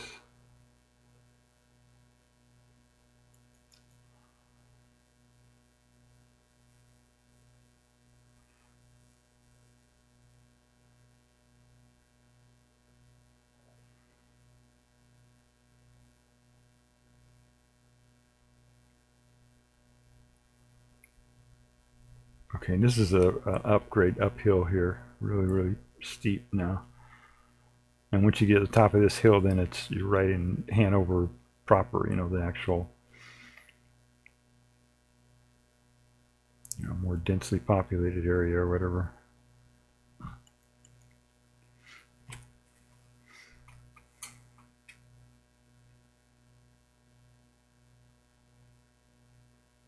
There's some really nice areas to go skiing, you know, Nordic skiing around here.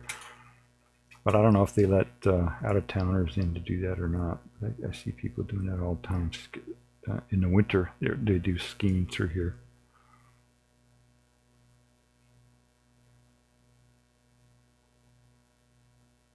So this is pretty much like the college area now here.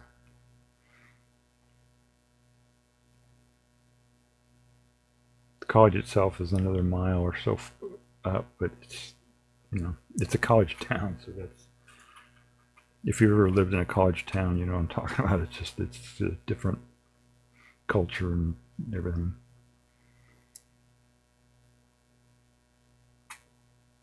And it's an Ivy League town, Ivy League college too, so that's even much more different. Speed limit here is 25, and then when the school is letting out, you know, they have these little flashing lights that come on when the kids are being let out of the school, and then the speed limit is 15 miles per hour. Whoops, what happened here? Oh, okay. Oh, this is a parking garage. That's my little car right there. Oh, wait, let me look at all these charging ports they have here. This is a parking garage in Hanover or Lebanon somewhere. And look at all these different charging ports they have here. In New Hampshire, they hardly have any charging stations. I mean, in terms of like spread around all over New Hampshire, but in this one parking garage, they just have a ton of them, and they have a whole bunch of electric cars. Oh, let's see in chat. Let's see. Looks like where I live. Egram says, does LG know how to ski? Her fave is water skiing. Okay. And Peekaboo says, I'm in a college town. Oh, cool. Yeah. Yeah, it's cool. Like in Hanover is actually, I mean, they have a museum, and they have, you know, just huge libraries. I did a IRL stream where I went into the Baker Library at the college, which is just amazing. But look at all these electric cars they have here.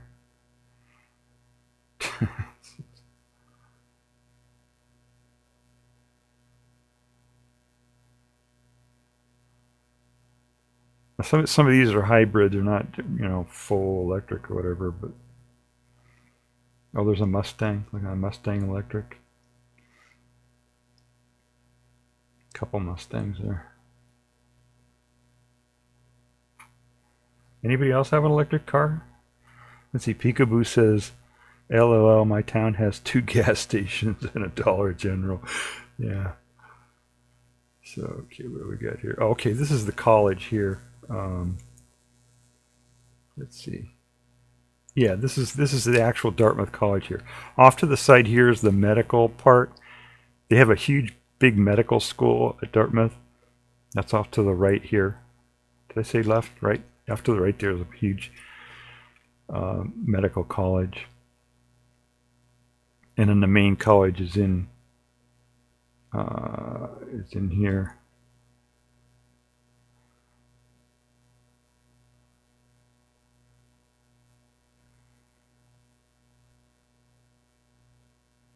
Yeah, so this is I'm in the college right now, driving through it.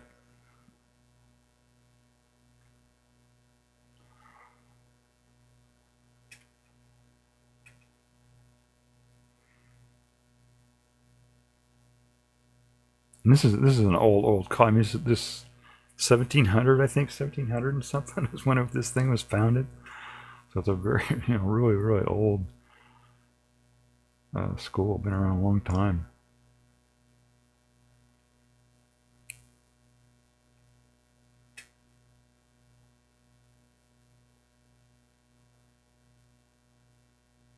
And off to the right here is a I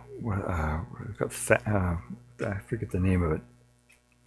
Thayer, I think, college. I forget the name of it now. It's a business college off here. And then off to the left here is like the main kind of buildings for the college.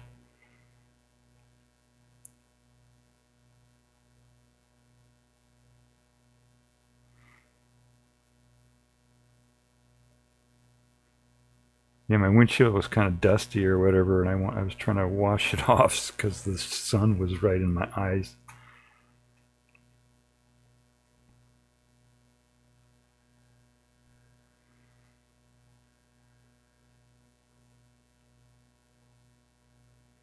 Yeah, so if you from here, or whoops, what am I doing there? What did I do there? Oh, yeah, way off this way is the engineering college. Then way off to the left here, about a quarter mile is where all the engineering stuff are. They have a small little observatory there, with a couple small telescopes and stuff. I visited there on guest night or whatever, years ago. And then they have an open house sometimes, and you can go see all the engineering stuff that they're doing.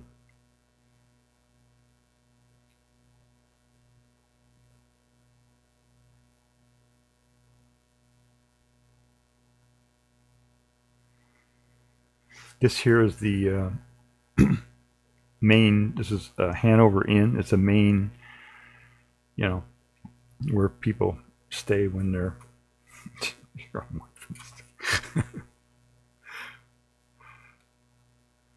Okay.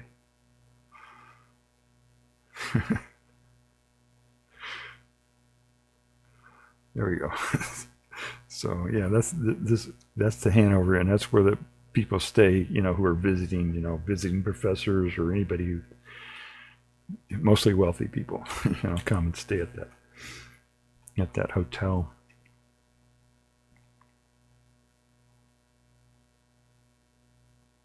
There've been a lot of famous people come to Dartmouth College to speak and stuff. I was talking about Cornel West. I saw him here once. He came to this college, and I came and watched him speak. I almost met him, but I ran out of time. I didn't have time, but I could have met him here. Now this is the downtown, the shopping area.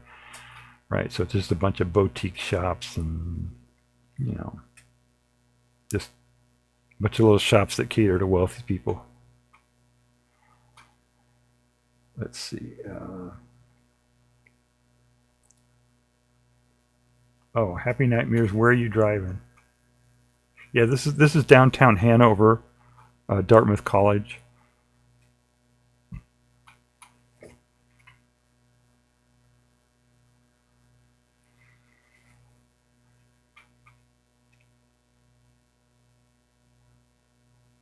Yeah, this is a really small little area here, actually, but it's just there's like really high-end jewelry shops and clothing stores and a couple of little restaurants, but it's all mostly for wealthy people, and the students are wealthy too, right? This is like a Ivy League school, so all the most of the kids that go to the school are from wealthy families, so they got a ton of money too. So they're, if they're close enough to drive, they end up driving really expensive cars, and it's kind of funny. So, Hanover. Do y'all have those yummy pretzels? I'm trying hard to find. Yeah, this is Hanover, New Hampshire. Yeah.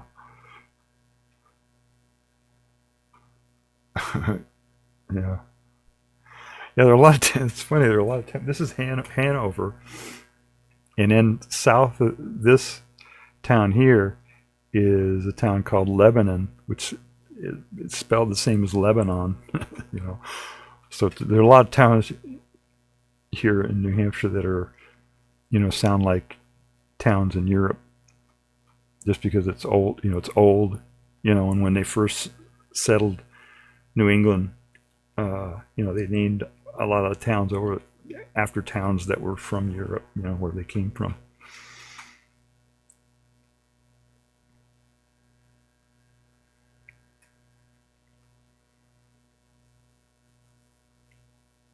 What else? Oh, and there's a yeah. If you go left here, there's a really nice library out there that way. Not as good as Baker Library, but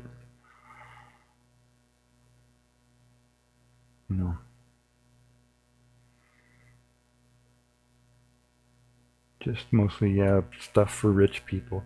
It's funny how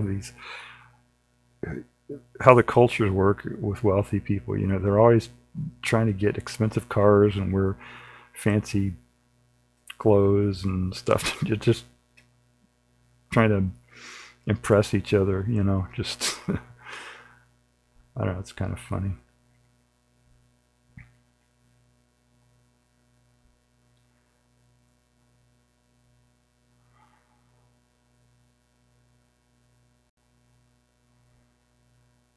Okay, so that's it. That's Hanover now. Now there's this long. There's a ride that goes to Lebanon from this place then. So that was downtown Hanover. I mean, we're still in the town of Hanover, but this long stretch here then goes to the next town, which is Lebanon. I think we can see the river again. Or no, there's a dam up here. I forget the name of it. There's a dam up that you can see off to the right-hand side, a little bit further up. I forget the name of that.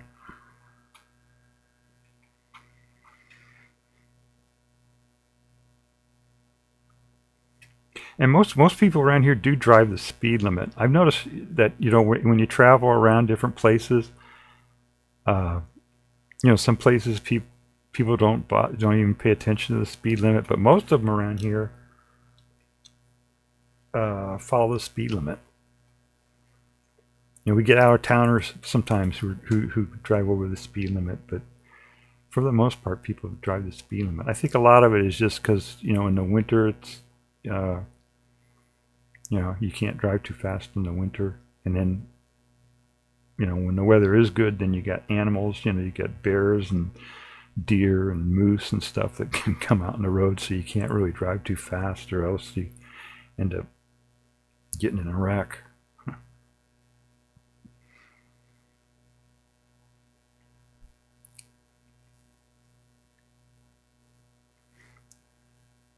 I'll speed this up a little bit.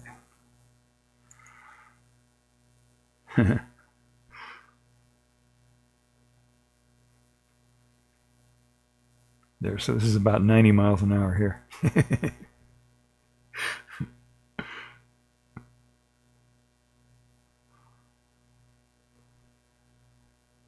Or maybe 100, I don't know.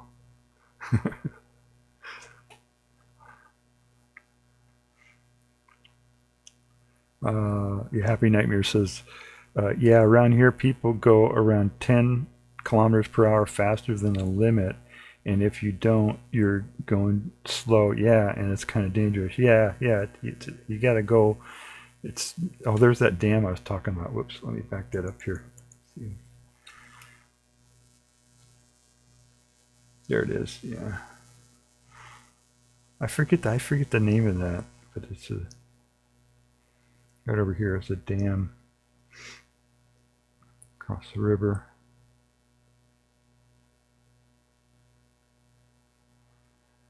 Yeah, different places have different. It's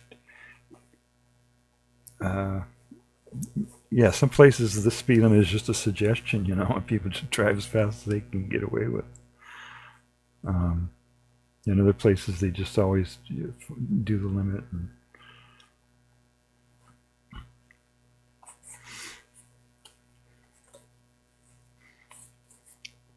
I wonder if anybody's ever done a study on that, on driving habits and stuff. That would be really interesting.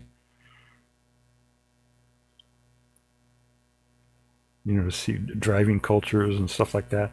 Also, there's also like when you come to an intersection. Some places people try to get through the intersection first, all the time, and they kind of compete, to get through the intersection. And in some areas, when you have intersections like that, it's like everybody waves the other guy over. They get to an intersection and they wave you to go ahead and go first. It depends. It's just around here. It's more like, if you get to an intersection, then you're more like the other driver's most likely going to wave you on to go first rather than try to go ahead of you. That's just the culture around here. It's just. I think rural areas, people are a lot nicer and stuff like that. And everybody waves at everybody else, not in this area, but like in my town, a lot of times people will wave to each other as they're passing and stuff. And that's in rural areas generally, I think.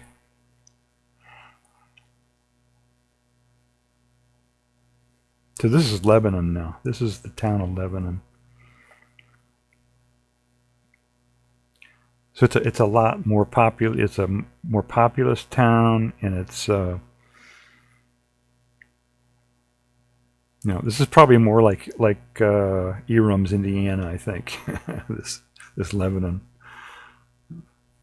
closer to that type of thing. And if you look at it, there's gas stations, and it's it's just you compare this to what Hanover looked like, Dartmouth. It's like night and day. Very good.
Yeah, much different.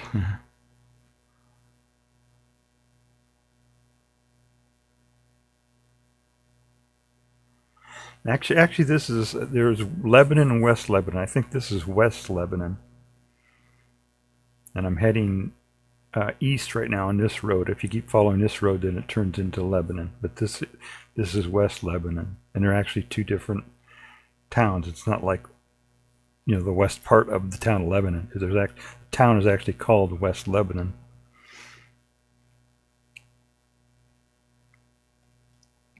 And this road is perpetually messed up. All the time. They just about 6 months ago they had this thing all torn up and construction through here for months and months and months. And now all the construction is gone, but the road is still all torn up. So I don't know what they were working on.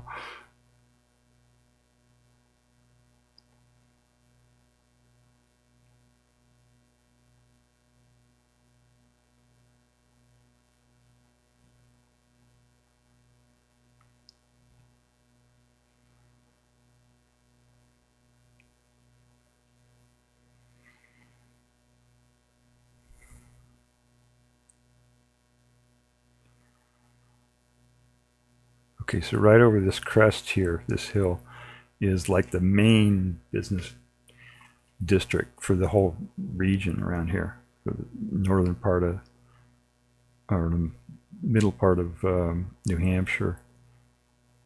This is downtown West Lebanon, and they got, you know, all the big box stores, you know, Target and Walmart and all that.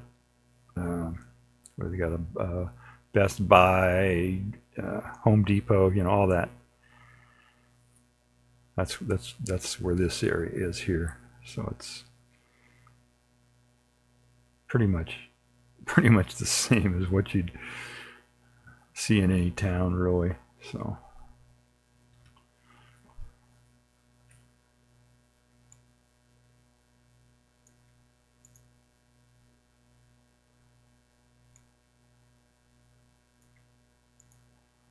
All right, so all right, let's go ahead and see if I'm going to try to do a raid to Big Ducky Snow here. Live free or die. Yeah, that's our motto here. Oh wait, I missed some chat here.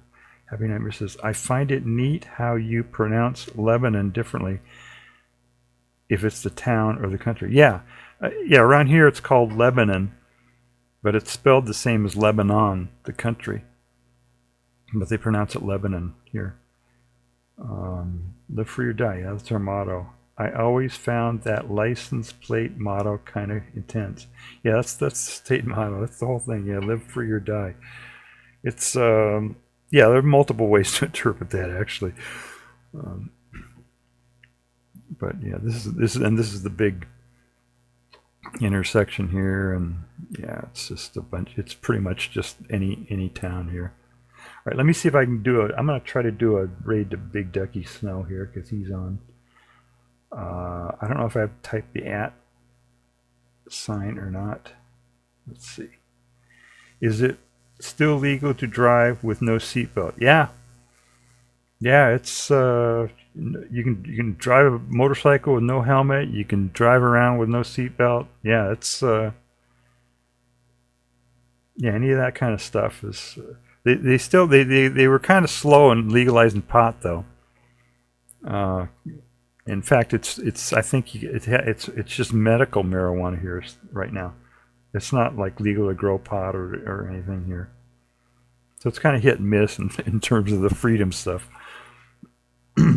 anything that competes with established businesses or established industries or any incumbents or anything like that. Anything that rocks the boat in terms of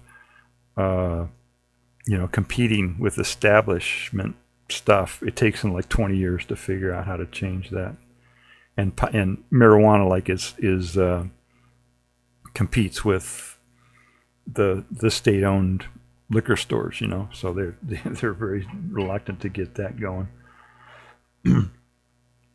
Okay, that raid didn't work here. Let me try that again here. Let's see, raid. I guess I got to do raid channel. Yeah, I typed that in, but I didn't. Maybe I didn't type it. Misspelled it or something. Snow. Let me try it with the @ sign. Ducky Snow. Invalid username. Big Ducky Snow. What am I doing? What am I typing wrong there?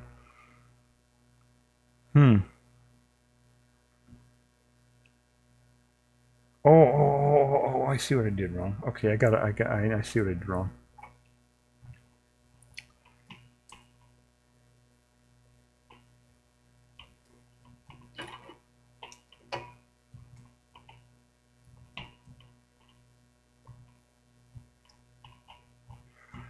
I think that's right. Invalid username. Damn. I don't know what I'm doing wrong here. Okay, I'm gonna try another approach here.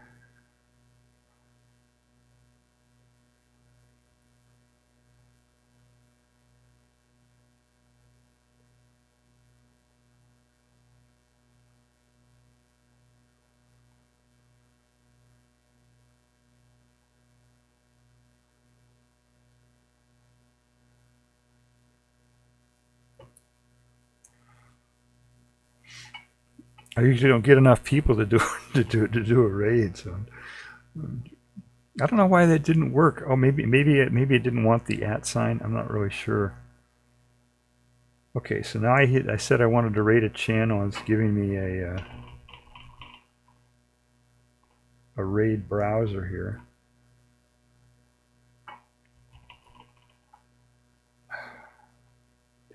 Didn't work either.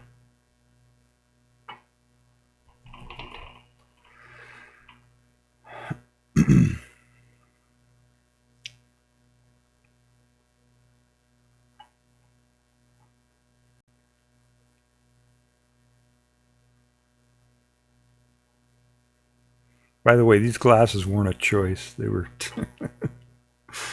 These are my normal glasses. I explained this at the beginning. These are my normal glasses, but I scratched them, and they're scratched right in my field of vision, so I had to go with these other glasses, which are pretty good for vision, but they're like 1980s or something. Or so. Let's see. You put in /raid, then space, then username. Okay, let me try it one more time here. Without the @ sign. Big _ ducky _ snow. I think that's it.